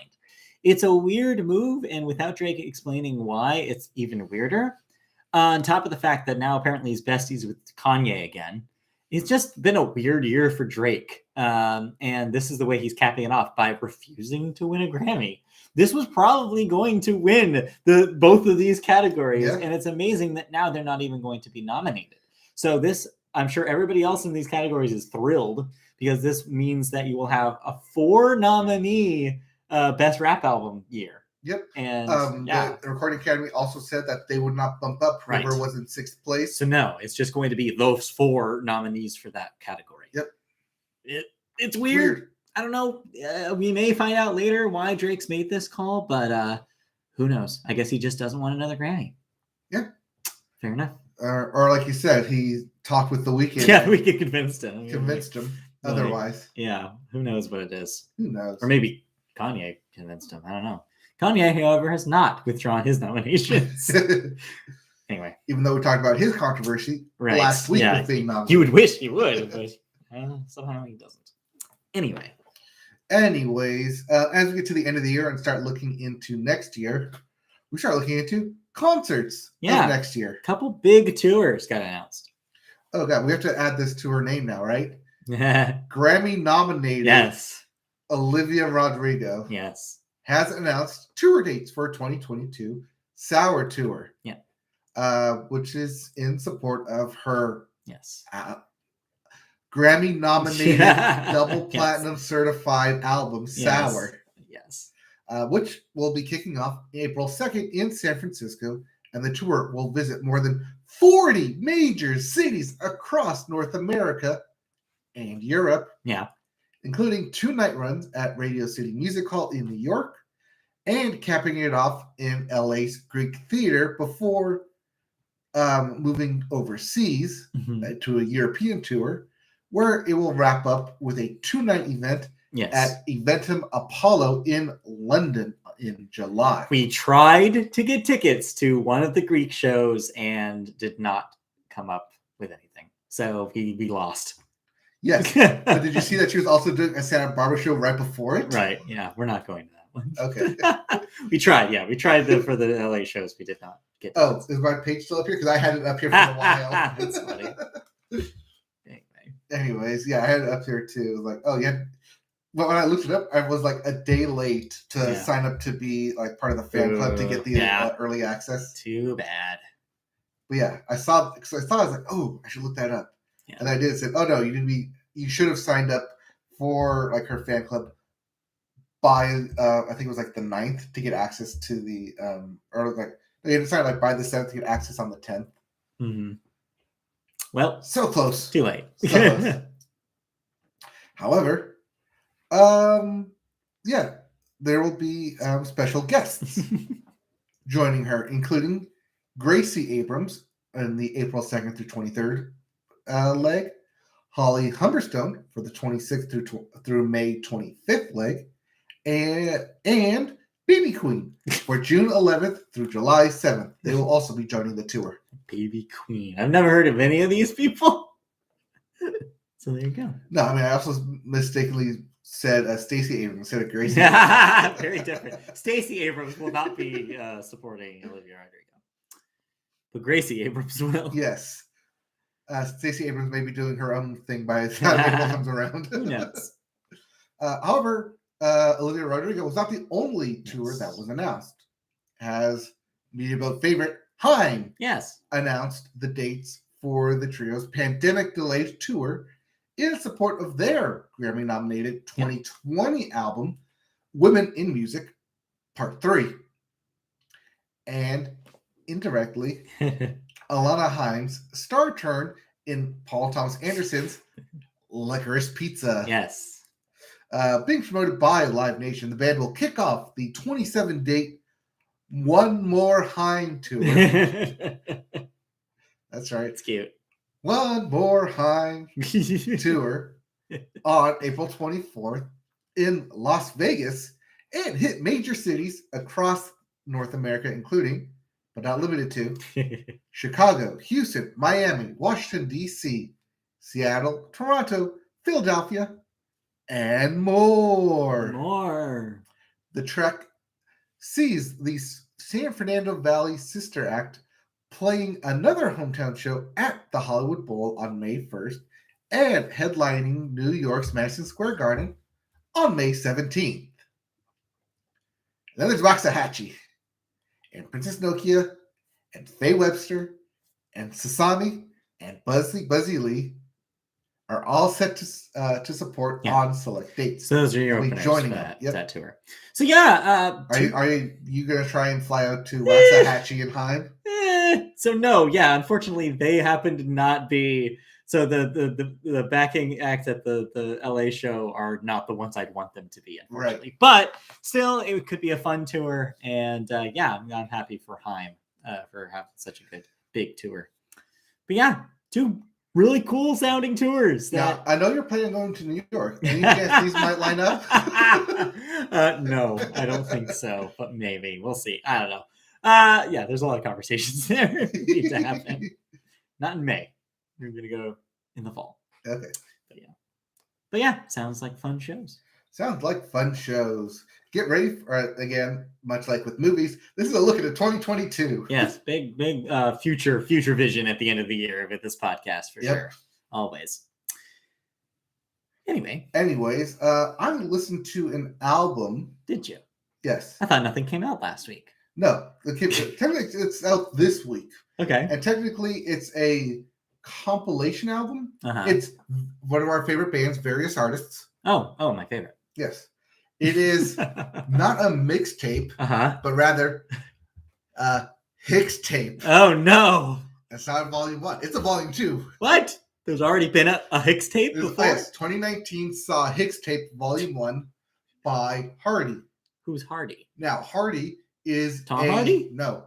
He is a songwriter in country music. Oh. He wrote God's Country for Blake Shelton. Oh, that guy. And a lot of other hits out there. Okay. He just goes by the single name Hardy? Yes. Okay. All caps. All right. Sorry. Hardy! This should be all caps. Yeah. So he goes by Hardy. Yes. Got it. Is it a coincidence that his name rhymes with party? Is he a party guy? Probably, but he does party hardy. All right. And that's exactly what this is. Yeah? It's different country acts, okay, including personal favorite Midland. All right. Readable favorite, I guess. Yeah. Playing party music. All right. If you're looking for a country party album to put on that's deals with various artists, bands, and acts, but all have the same high energy tempo that you want in a country act. That sounds okay. That's what this is. It's a mixtape, essentially, of good country artists like I said, like Midland, like Bryce Lee as well. I think Old Dominion's in here somewhere as well. Singing, drinking, smoking, party country songs. This seems like a weird time for this to come out. Super weird time for it to come out. This seems like a summer thing, if you would ask me. That's the thing, though. Yeah. The singles did come out during the summer. It's just a This is just the compilation of putting it all together in volume 2. The actual. Do you think this will get a lot of play in your upcoming summer? Oh, when wrapped around the summer, it will. Yeah. But like you said, super weird time for a summer party playlist to come out in the middle of December. Not the warm winter vibes that you really want at the moment. No. That being said, it's like nothing but that drinking party music that you kind of want at a party. What's the reverse of Christmas in July? 4th of July in December? Well, fireworks in December? Yeah, fireworks in December. There we go. We'll coin that term. You heard it here first. Start having summer parties in the middle of the winter cold. Do it. Break out your Daisy Dukes and Ugg boots. Go to a bonfire, it's a Media Boat podcast starting a tradition right now. Do it. Anyway. Yeah, forgo your ugly sweater, put on your tank top. Yeah, exactly. It's fireworks in December. Your ugly swim trunks, make that a thing. Ugly bikini, do it. Anyway, let's move on. Ugly bikinis. Ugly bikinis. Make it happen. Yes, we're starting it. Okay. All right.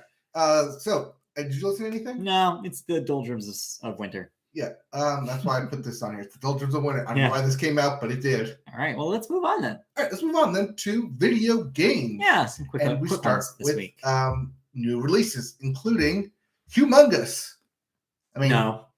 Among Us. Yeah. For the PS4, PS5, Xbox One, Xbox Series X. Yeah, I don't know why you disc version. I believe. Well, yeah, it's the console version. These games have not been available on consoles before, and honestly, I'm not sure why you'd want to play this game on console when it's so widely available on phones. But now you can. So this isn't the VR version, right? No, this is not the VR one that was announced at the Game Awards. We'll get there. Right. But it is just a console port of the phone and PC game. Which is weird. Yeah. It's weird. I don't know. So if you have waited for some reason to play Among Us until it's gotten to your PlayStation, well, now you can, but I don't know why you were waiting. Yep. I know, especially when you can get it on mobile for like free or nothing. Yeah, it's free. Yeah. I don't know. We also have Eterna Noctis for everything. Yeah. The big release. We also have Final Fantasy VII, remake, integrate Yes. for the PC. Yeah, this was one of the many announcements on the Game Awards. Again, we'll get there. Yep. But yeah, it is coming Kingdom Hearts style exclusively to the Epic Game Store for its PC release, and will be a bracing $70. Yeah, but you get the remake and the integrate in you it do. too. But still, get ready for the oncoming tide of $70 PC games. Not only that, but get ready for the Final Fantasy mod community to explode in this thing. Could be neat. Could be neat. But also, that's a high price tag for a game that's been out for a couple of years. 3 years. 2 years. 2 years. 2 years, 2019. Couple means two. 2020. I don't know if you know that. Yeah, it's a 2020 game because I played it earlier this year, but it came out last year. Okay, almost 2 years. So by the time, it'll almost be 2 years. Yeah. And lastly, Five Nights at Freddy's: Security Breach for PS4, PS5, and PC. Yeah, I don't know. That thing's been kicking around. It finally comes out. I don't know. It finally releases. I feel like Five Nights at Freddy's is the newest one. Yep. Expect many theories to come out about the new Five Nights game. Yeah. In like the next 2 weeks, as everyone picks apart this thing like day one.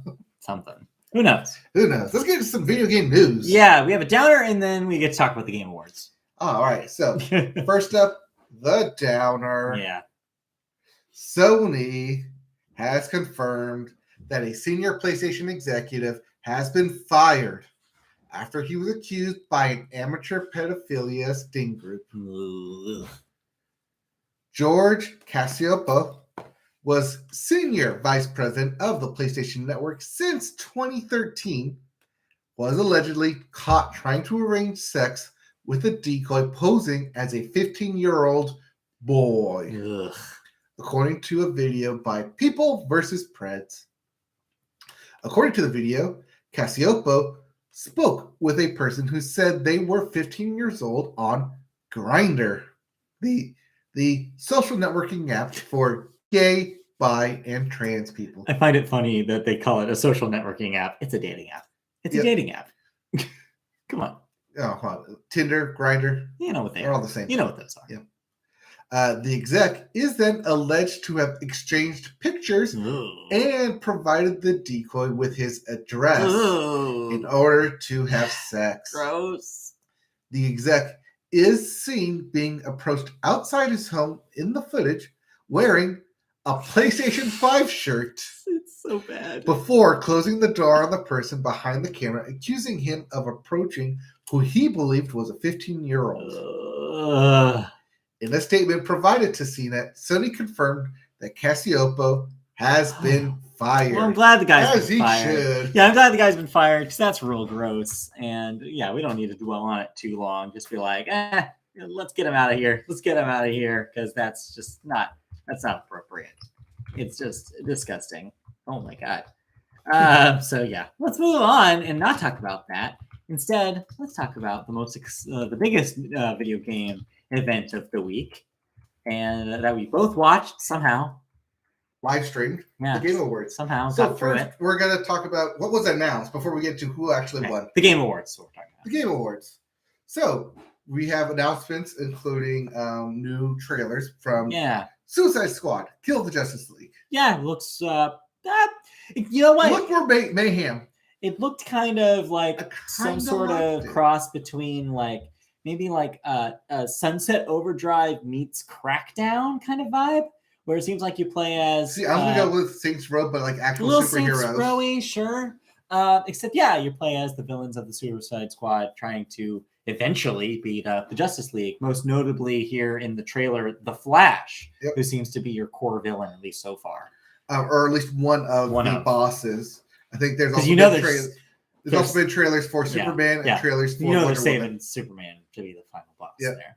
Yeah, it looks okay. I'm not sure how great I feel about this kind of game coming from Rocksteady, who's known for more plotting, more cerebral Batman games, for something that's just so combat focused. It seems like a real At least change. The trailer was very combat focused. Yeah, and not to say the Batman games weren't combat focused. You mean the Batman fighting system became synonymous with that series. It became incredibly influential. But man, this just looks like a co-op beat 'em up, and I don't know if I want that from Rocksteady. So we'll see. Yep. We also had the first trailer for Star Wars Eclipse. Oh boy. Coming from Quantic Dream. Yeah, that Quantum Dream, the people who gave you Quantic Dream, they gave you the Beyond Two Souls and Detroit Become Human and Heavy Rain. Heavy Rain. So the multi-choice narrative. Right. So real quick, we have to get this out of the way. It's pretty weird and kind of gross, and a lot of people on Twitter pointed this out, is that they went from basically having Jeff Keighley on stage to decry like abuse and harassment in the video game industry in the wake of the Activision stuff, only to then introduce a new game from Quantic Dream, a studio who has recently been under fire for that exact same thing. Yep. So yeah, not a great look. That being said, interesting that they're making a Star Wars game. I think a lot of people may be excited for this, but if you've been playing the games from the studio over the last 5 years, they have not been getting better. So I don't know how to feel about this. I'm kind of upset that they thought this was going to still be a big deal for people, and when thinking like Detroit Become Human was not a good game.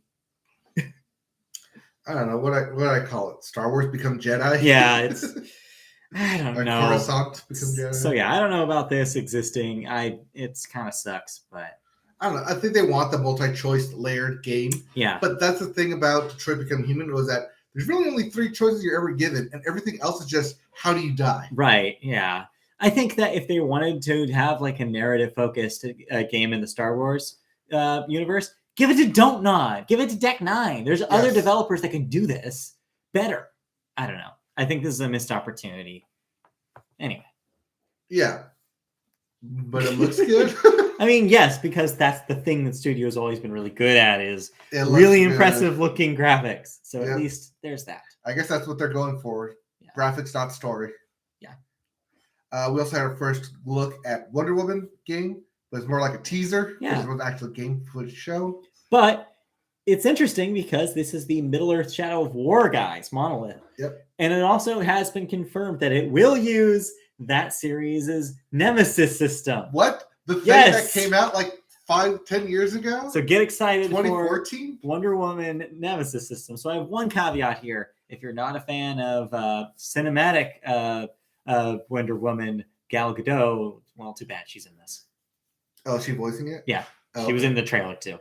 Okay. That's the only thing that sucks here. Otherwise, I'm interested to see what they can do with the Wonder Woman game. I don't want to see more of the Nemesis system because that was a good thing coming out in the, like early PS4. Well, because they're Warner and they're the guys who made it. That's the other thing. They proprietary. They didn't give it to anyone else. It's like, damn you, just give me more of that. Well, you'll get more of it, but with Wonder Woman as your hero. Oh, I know. So there you go. It could be interesting. I might check this out when this comes out. Okay.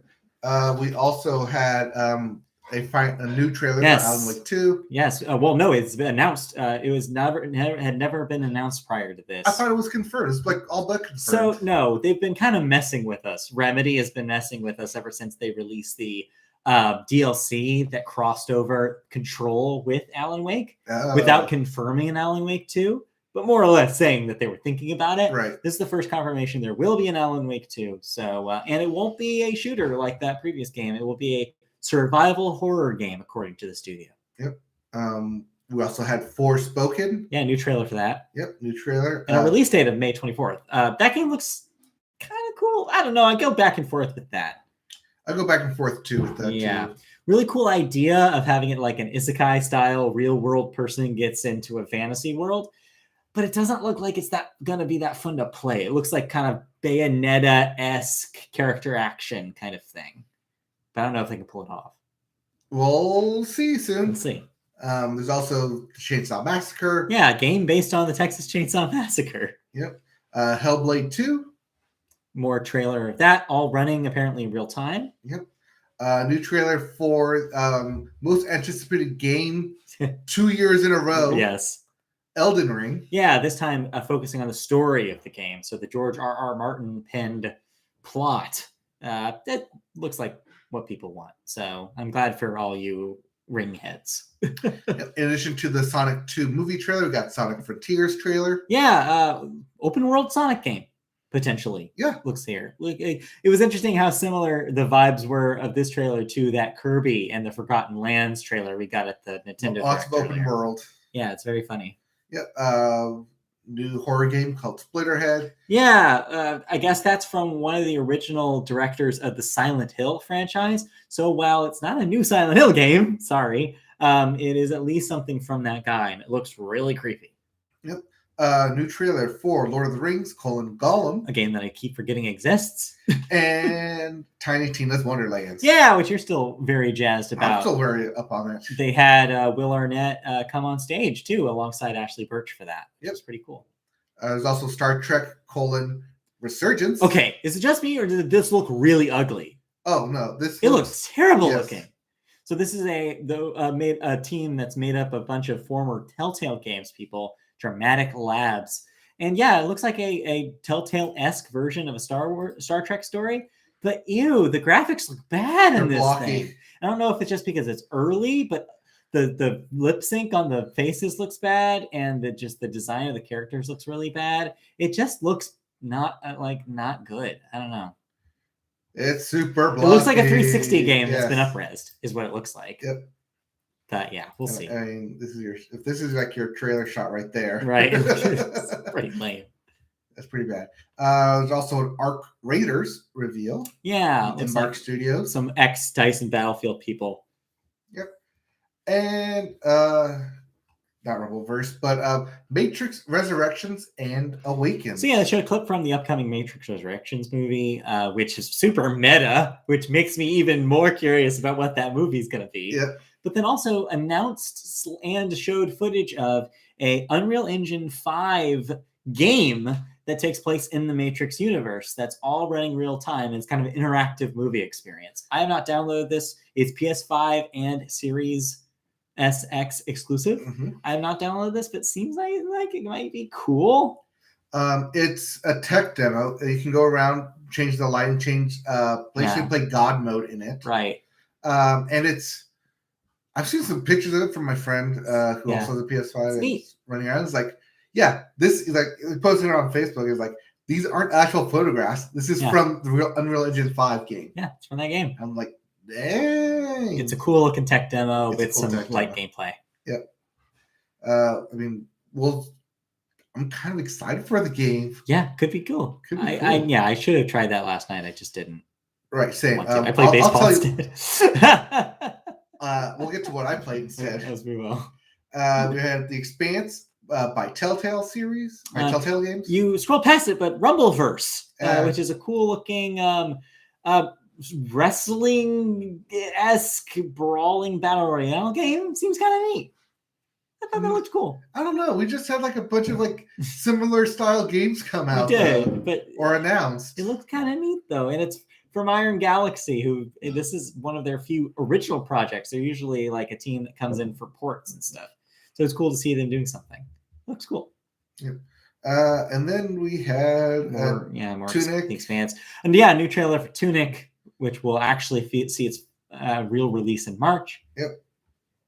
Homeworld 3. Yeah, we're making another Homeworld. Yep. Crossfire, Nightingale, PUBG Battlegrounds, and new Cuphead DLC. Yeah, that seems like Cuphead fans will be excited about that. Yep. Announcement of Thirsty Suitors. Yeah, a weird like fighting/dating game, potentially. Not too dissimilar from Boyfriend Dungeon. Yeah, except this time instead of it being a roguelike, it looks like there's some fighting influence on it. Seems neat, and seems also from like an Indian perspective. It seems like some cultural, like some different kind of cultural family dynamics. It's neat. And lastly, if you couldn't get enough Dune, well, Dune: Spice Wars will be coming soon. Not the first time Dune has been adapted into a real-time strategy game. Just the most recent version of that. Yep. So there you go. Yeah, overall, weird Game Awards this year. I felt like it was a little uneven. World premieres. A lot of world premieres, but not a whole lot of big deals outside of like, I don't know, the Wonder Woman game, I guess, and Elden Ring and Matrix. But a lot of the existing stuff we knew about. Not a whole lot of, oh my God, they're making this kind of moments. And yeah, I mean, when they did have like your usual suspects of big news drops like Hideo Kojima, it was just to introduce other news stories. It really wasn't anything mind-blowing this year. Then on the awards side, you want to start at the best award? Or let's just go to the the big surprise, which was Game of the Year, which I did not see this coming. No, It Takes Two won out of a packed field. Darling. Yeah, I was sure that Metroid or Deathloop had this. No, It Takes Two is your big winner. So fuck the Oscars man himself. Joseph Fares finally won a Game of the Year award at this show. So you know what? Congratulations, I guess, to that guy. Yep. Congratulations to Hazelight Studios, even though EA is the publisher on this. Yeah. It's an EA original, what they're calling their like indie program. Right. But yeah, people who played it liked it, if not for some weirdness involving, couch a co-op divorce. Game. Yeah, a divorced couple and the effect of a child on that. I don't know. This is probably the most the most divided I've heard of anybody on a game this year. I heard people who really, really loved it, said it was the best co-op experience ever, and then people who are like, this story is super, super awkward. You're saying 50% of people actually like this? Yes. Almost as if 50% of marriages end in divorce. Yeah, really, really wrap that up for us. So what else won? Best game direction went to Deathloop. Yeah, sure. Best ongoing game went to Final Fantasy 14 Online. Seems adequate. Seems to make sense. Yep. I yelled when best indie game went to Kana. I bet you did. Spirits. Real excited for our neighbors in orange there. Best narrative was surprisingly Marvel's Guardians of the Galaxy. I didn't see this as a huge surprise, considering this is the one thing that people are talking about with that game. Well, it's like the conversation's usually, the combat's okay, but the story is actually interesting. Well, see, I thought it was going to It Takes Two here. No, weirdly when both Deathloop and It Takes Two lost here, I was like, well, they're not going to win anything. I was hoping for Life is Strange here, but you'll get there. Yeah, but Deathloop did win Best Art Direction. Makes sense. Yeah, well deserved. Best score went to Nier Replicant version 1.2247444871139. Yes. Yes, I had that memorized. Etc. I mean, we can skip some of these. Games for Impact Award went to Life is Strange. I also think that's well deserved for stuff that game does. Yep. Best mobile game went to Genshin Impact. Sure. Best VR was Resident Evil 4. Yeah. Seems like a neat game to adapt there. Metroid Dread won Best Action Adventure Game. Yes. Was Returnal won Best Action Game. Both of those check out to me. It's weird that they split them up there, but Metroid Dread has a lot more exploration than Returnal does. Yep. We also had Best Role-Playing Game for Tales of Arise from Bandai Namco. Best Fighting Game went to Guilty Gear. Strive. Family went to It Takes Two. Except it seems like everybody who's played that game was very quick to say, don't play this with your children. Yes, don't play it with a family. Forza Horizon 5 went for Best Racing. Age of Empires 4 for Best Strategy Game. It Takes Two also won Best Multiplayer. Yeah. Well, it's co-op, but multiplayer. Yeah. And then, as we mentioned, Elden Ring for Anticipated Game. Again. And League of Legends for Best Esport Game. Yeah, and you get into kind of the sports stuff. Yep. So overall, weird year. And also for Best Esport Event for the 2021 League of Legends. So overall, weird year. Felt a little more ad heavy than usual this year, even though it's all usually ads. And just honestly, felt like a whole lot of nothing. So I don't know. It's all right. I don't know. I mean, congrats to Hazelight for It Takes Two. I guess so. But ultimately, kind of an off year, I felt, for the Game Awards. Yeah. I mean, next year we're going to get a lot of heavy hitters. Yeah. Oh, the one thing I thought that was weird was, what was it? Halo won. Yeah, it seemed like the only category in which it was nominated was in the fan-voted category. Right. So maybe that was because the fan votes happened during its release window, whereas the critic voted ones, that game had not come out yet. Wait, where did it win? again, it was like the one category that was voted on by fans on the website. Oh, okay. So it may not even be listed in this round. Yeah, I don't see it listed here. So yeah, that's why I think it was weird, because they probably had put that posted after the multiplayer went up. Yeah, it was because like Halo wins after being out for 1 day. Right, exactly.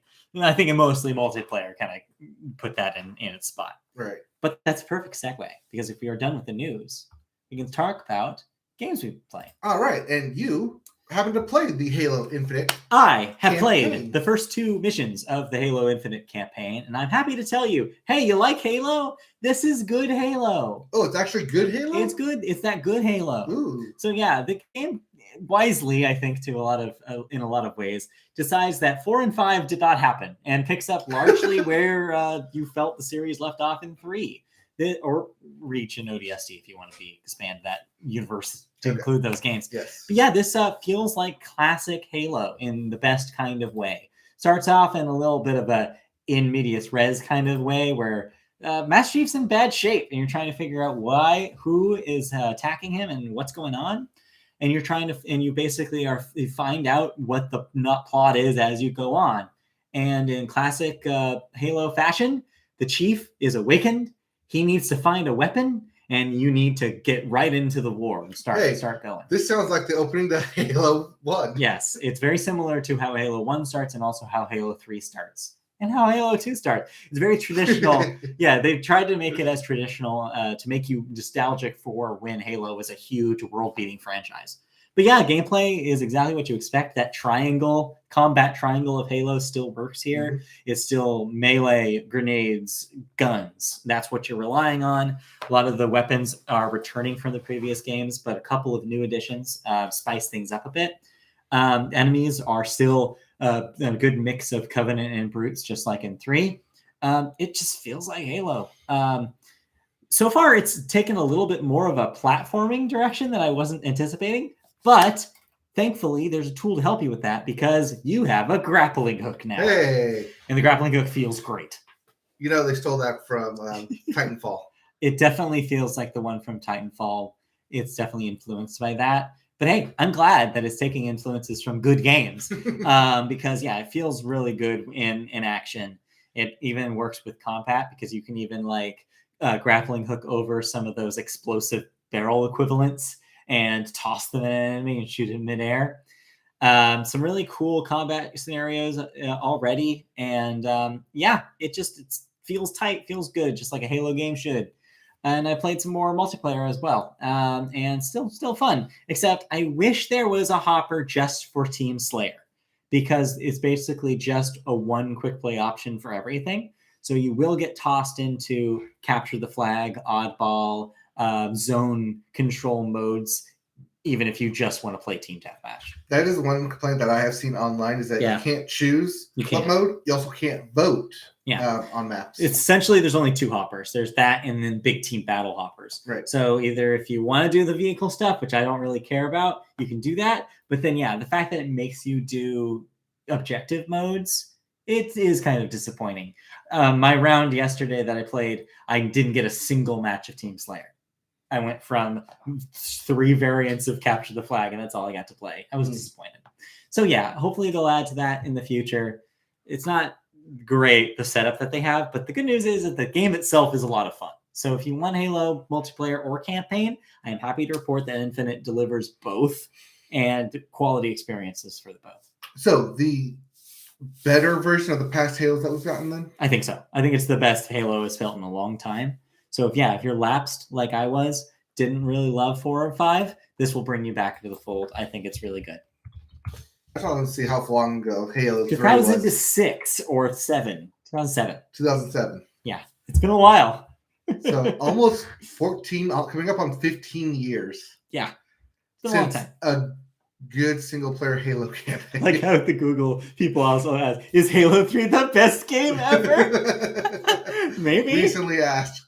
Frequently asked questions. So as we've reported before, you'll have to wait till maybe May to get campaign co-op, which is a thing that a lot of people I know wait to play campaign with, so they can play with their friends. But I recommend you give it a try anyways, solo. I think it's a very interesting campaign so far. Okay. Yeah, that's Halo. We'll probably have more when you come. As more I continue to the campaign. playing more of the campaign, I might update a little later. But for now, just only scratch the surface. All right. And then we swapped games. Yes. Games that we played based on our recommendations. Yeah, I'll be really quick. I played some Kena Bridge of Spirits after your recommendation. You've let me borrow your rented copy. And yeah, I think it's an interesting game so far. I've only gotten a few hours in. I've gotten to the point where I got the bow and arrow, and I was tasked to clean up some corruption at some shrines, 3 shrines, or to find the next path. I started out kind of mixed about it. I felt a little mixed about it when I started because I was like, okay, I really like where you're at. Okay. You're at the stone door and you're trying to get into the stone door. I got in the door. So here, I guess before I continue, where I'm at I just realized where you're at. So I got the mission. So the mission was clear up these 3 shrines, and then that'll open the path to this tunnel that you need to go through. Yes. And then the next objective is to clear the tunnel. Yes. The only problem is that on my map, it says to go to this tunnel, I need to pass this, clear the corruption to open up the door. Yes. I cleared the corruption. The door didn't open. It's a red laser door that I cannot go past. And I don't know if it was a glitch. I don't know if there's something else I need to do, but I've looked all around that area and I cannot find anything that opens up that door. Okay. Did you talk to the guy? Yes. Okay. Didn't do anything. He just said, I don't know, like... Did you do the shrine? I did all 3 shrines. There's 4. Well, I mean, I did, like the 3 shrines opened up the door to the the last one. I went in there and activated it. No, there's 4. It did. All right, we'll talk about it. It's not marked on the map though, so I don't know where to go for that. Anyways, I'm of 2 minds about this. I think it is amazingly pretty. It's one of the best looking games I've ever seen. The lighting is incredible. The detail on the environments is great. The cutscenes look, like you said, like sometimes border on like Pixar quality. They put a lot of work into the look of this game, and it looks great, especially on my television. I think Ratchet & Clank is the only thing I got close to how good this game looks on that TV. Just looks incredible. Gameplay wise, though, I go back and forth with it. I think that the combat's okay for what it is. I don't love the fact that, and it reminded me the way that enemies sometimes are on an infinite loop until you close the portal thing. Reminded me a little too much of Gears of War and having to throw grenades into the pits. I don't love mechanics like that because my instinct is I want to just kill all the enemies until they disappear. I've had that happen too. So I don't love that, but that's not always the case. It seems to go back and forth with whether or not they expect you to do that. But because they go back and forth to what it sometimes throws me off. Sometimes I'll think, oh, I need to be looking around in the environment for something to shut the faucet off. And sometimes there's not. And then I'm like, okay, so is this, I never really know which scenario I'm in. However, I do like the puzzle design in this game. I like that after a certain point, they trust you. I think it's after you get the bow and arrow, they start trusting you more and be like, you can figure this puzzle out. And sure enough, I did have fun figuring those puzzles out. Where I was like, oh, I wonder if I shoot this thing with my arrow, what happens? Oh, it's a big bungee thing that moves me over to the next spot. Cool. The game didn't tell me that. I figured that out on my own, and that's really cool. I like that part of the game. And honestly, I think the combat gets better too when you unlock that bow. Being able to kind of do pot shots from a distance helps you kind of prepare. I'm also playing on the easiest difficulty. I chose story. Oh, I did that too. Yeah, because I was like, you know what? I've heard that the combat gets harder. And I'd rather not get too hard because I feel like this is a game I don't necessarily care that much about the combat. So yeah, I'm going back and forth with it. I like some of the exploration. I like the kind of relaxed atmosphere you get when you are looking for the next thing because you can kind of just go to different paths to find things. Kind of remind me a little bit of the feeling of the BioShock games where you're kind of like, what's in this room? I'll go over here for a second because I know I can come back. All right. The design is open, but it's not open so much that you feel like you're not, kind of like what we were talking about Metroid last week. Yes. Never feels like you're going to get lost. So you can at least go to a little like direction this way and come back and not get completely thrown off of your thing. That being said, it is kind of frustrating that I kind of hit a wall literally here. And I feel like I'm just missing something obvious and I don't know what it is. So I'll play a little bit more of it. I'll see how the rest of the game treats me. But I mostly like my experience, but I don't love it yet. So I don't know if it'll push me over the edge. Okay. I'm trying to remember. Did you put a mask on? So I put my mask on and nothing happens with that door. Okay. So I don't know. I don't know. I'll mess around with more. All right. But the game that I played. The game that you recommended I play, Yes. which came out earlier this year, Life is Strange: True Colors. Yes. Now, like you, I'm only first place. Right. I only got to the first place. Met everybody, or at least the core cast of characters. It's cool. I like it. I like what Deck 9 did. Okay. I can easily see this getting very heavy in themes. Yes. Right from the jump. Yeah, right from the jump. There's some arguments and fighting, and I like the different color palettes that it gives everyone. Yeah. Depending on their mood. I want to see where this thing goes. I'm kind of excited for this. I'm excited for you to see the rest of it because it goes some real crazy places. Right now, I'm checking out the mountain, which is like still in the first act. Get ready. That's where I kind of stopped. Like, okay, this is a good place to stop before I get into this section of the story. You're right before the introduction of the big game mechanic. Okay. So the big puzzle mechanic is coming. Oh, so we've seen a preview of it. We've seen a preview of a version of it, but you're gonna get the real this is what I'm gonna have to do with this. Oh man, if I would have that, I would have probably I could have kept playing. In the mountains, something key happens. Yes. All right. So get ready. You're about to hit the I'm about to hit the reason we play this thing. The first big moment in this game. All right. Well, I look forward to that. Yeah. And you guys should look forward to our end of the year podcast stuff. Yes, as I mentioned at the top of the show, we are wrapping up 2021 as it was in our podcast feed. So if you want to hear us wrap up movies, television, video games, and music, not necessarily in that order, by talking about the news that was and our top 5 favorites in each category, you can do so on the feed in the month of December. Just look for those episodes starting to drop. But if you want to listen to our regular ass podcast, you can still do that too. Thank you for joining us this week. We'll be back next week for another episode of the Normal Media Boat Podcast. You can watch that live on YouTube. If you subscribe to our channel, you'll get notifications for when we go live, usually on Saturday mornings. You can also see archived versions of that. If you want to find that, just go to YouTube, search Media Boat Podcast, and you'll find our page. And like I said, audio versions of our podcast, as well as our year-end wrap-up shows, are available on our podcast feeds across all sorts of podcatchers, whenever you listen to your podcasts on. That includes iHeartRadio, Spotify, Apple Podcasts, Amazon, Google Play, whatever you listen to, we're there. Search Media Boat Podcast. We're also on social media. Twitter, our handle is Media Boat Cast. Facebook, search Media Boat Podcast, find our page. You can email us questions, comments, feedback, anything you want to say. We might read your questions on the show. If you do so, mediaboatpodcast@gmail.com is that email address. All right. Thank you for joining us this week. We'll be back next week for more, hopefully more movies, more television, more video games, more music. I don't know. Yep.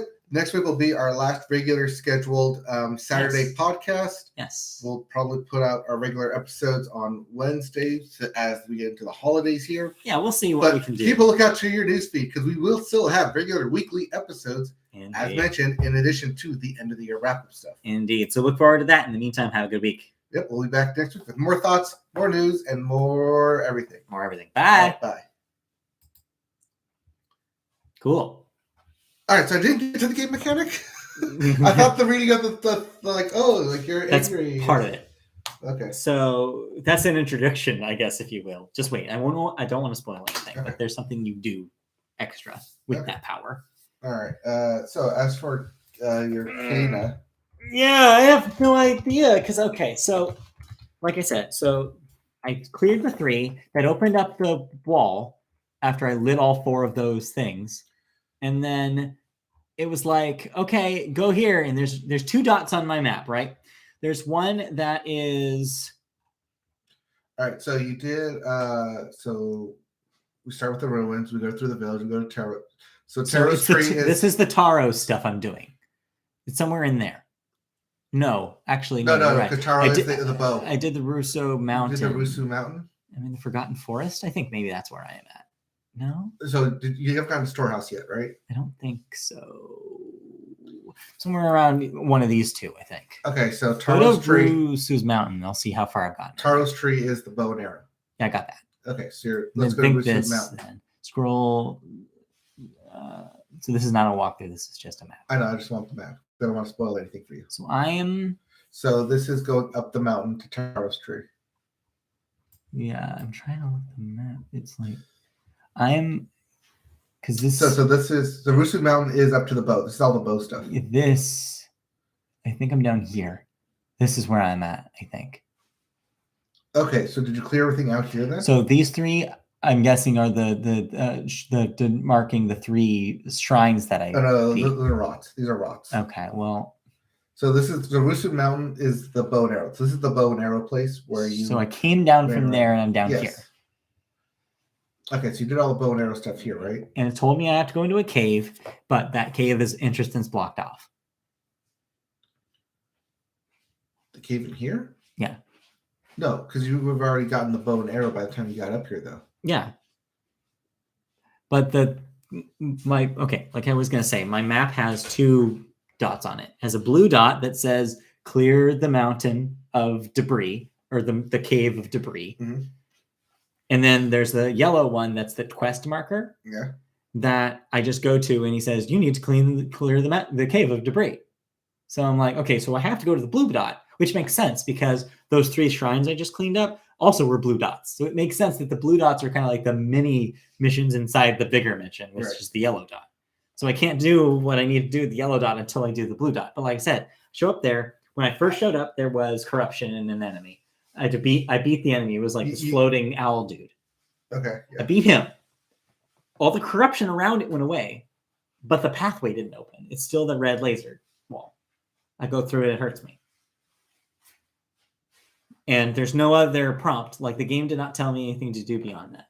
It's just like, well, I'm supposed to be here, but I can't do what I need to do here. All right. Yeah, you didn't go through the forest, right? I don't know. I'm not sure if I did. I don't think I did.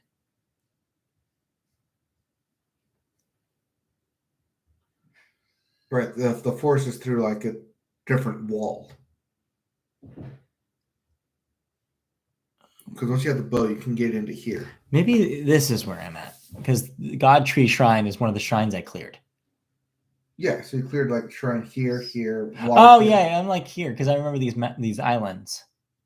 Right, the one in the middle here. Yeah. So like, I did all that. Here is where like the 4 shrines are to open it. Yeah. So you're missing a shrine. I don't think I am. Because if you looked at my map, it doesn't show you're not in Storehouse. No, I'm not. So I'm in here somewhere. Yeah.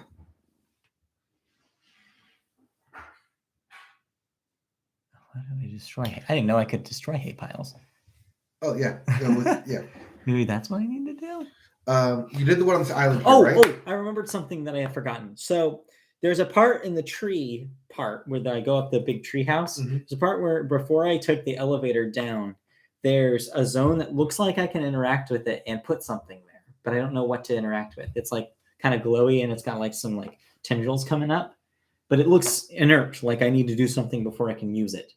And then at the bottom of that elevator, there's corruption there that's blocking something. Yeah, I know what you're talking about. But I don't know how to clear that corruption. I think it has to do with this thing that I can't activate. Yeah, you need a dewdrop there.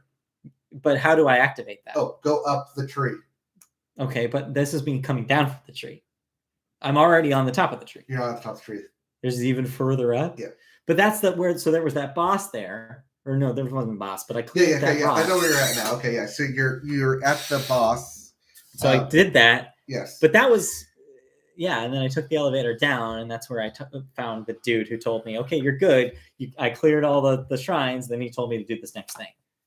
So I figured that because that was before when I was given the new task, that wouldn't solve my problem. Yeah, because the tree's right here. This is the big tree. I have to get going. Yeah, but, you got to I'll take a picture of my map next time I play and send it to you so you can see what I mean. There's only 2 pips in neither of them. Oh, that's a good thing about the PS5. Can't I just watch you play or something? Or something. Well,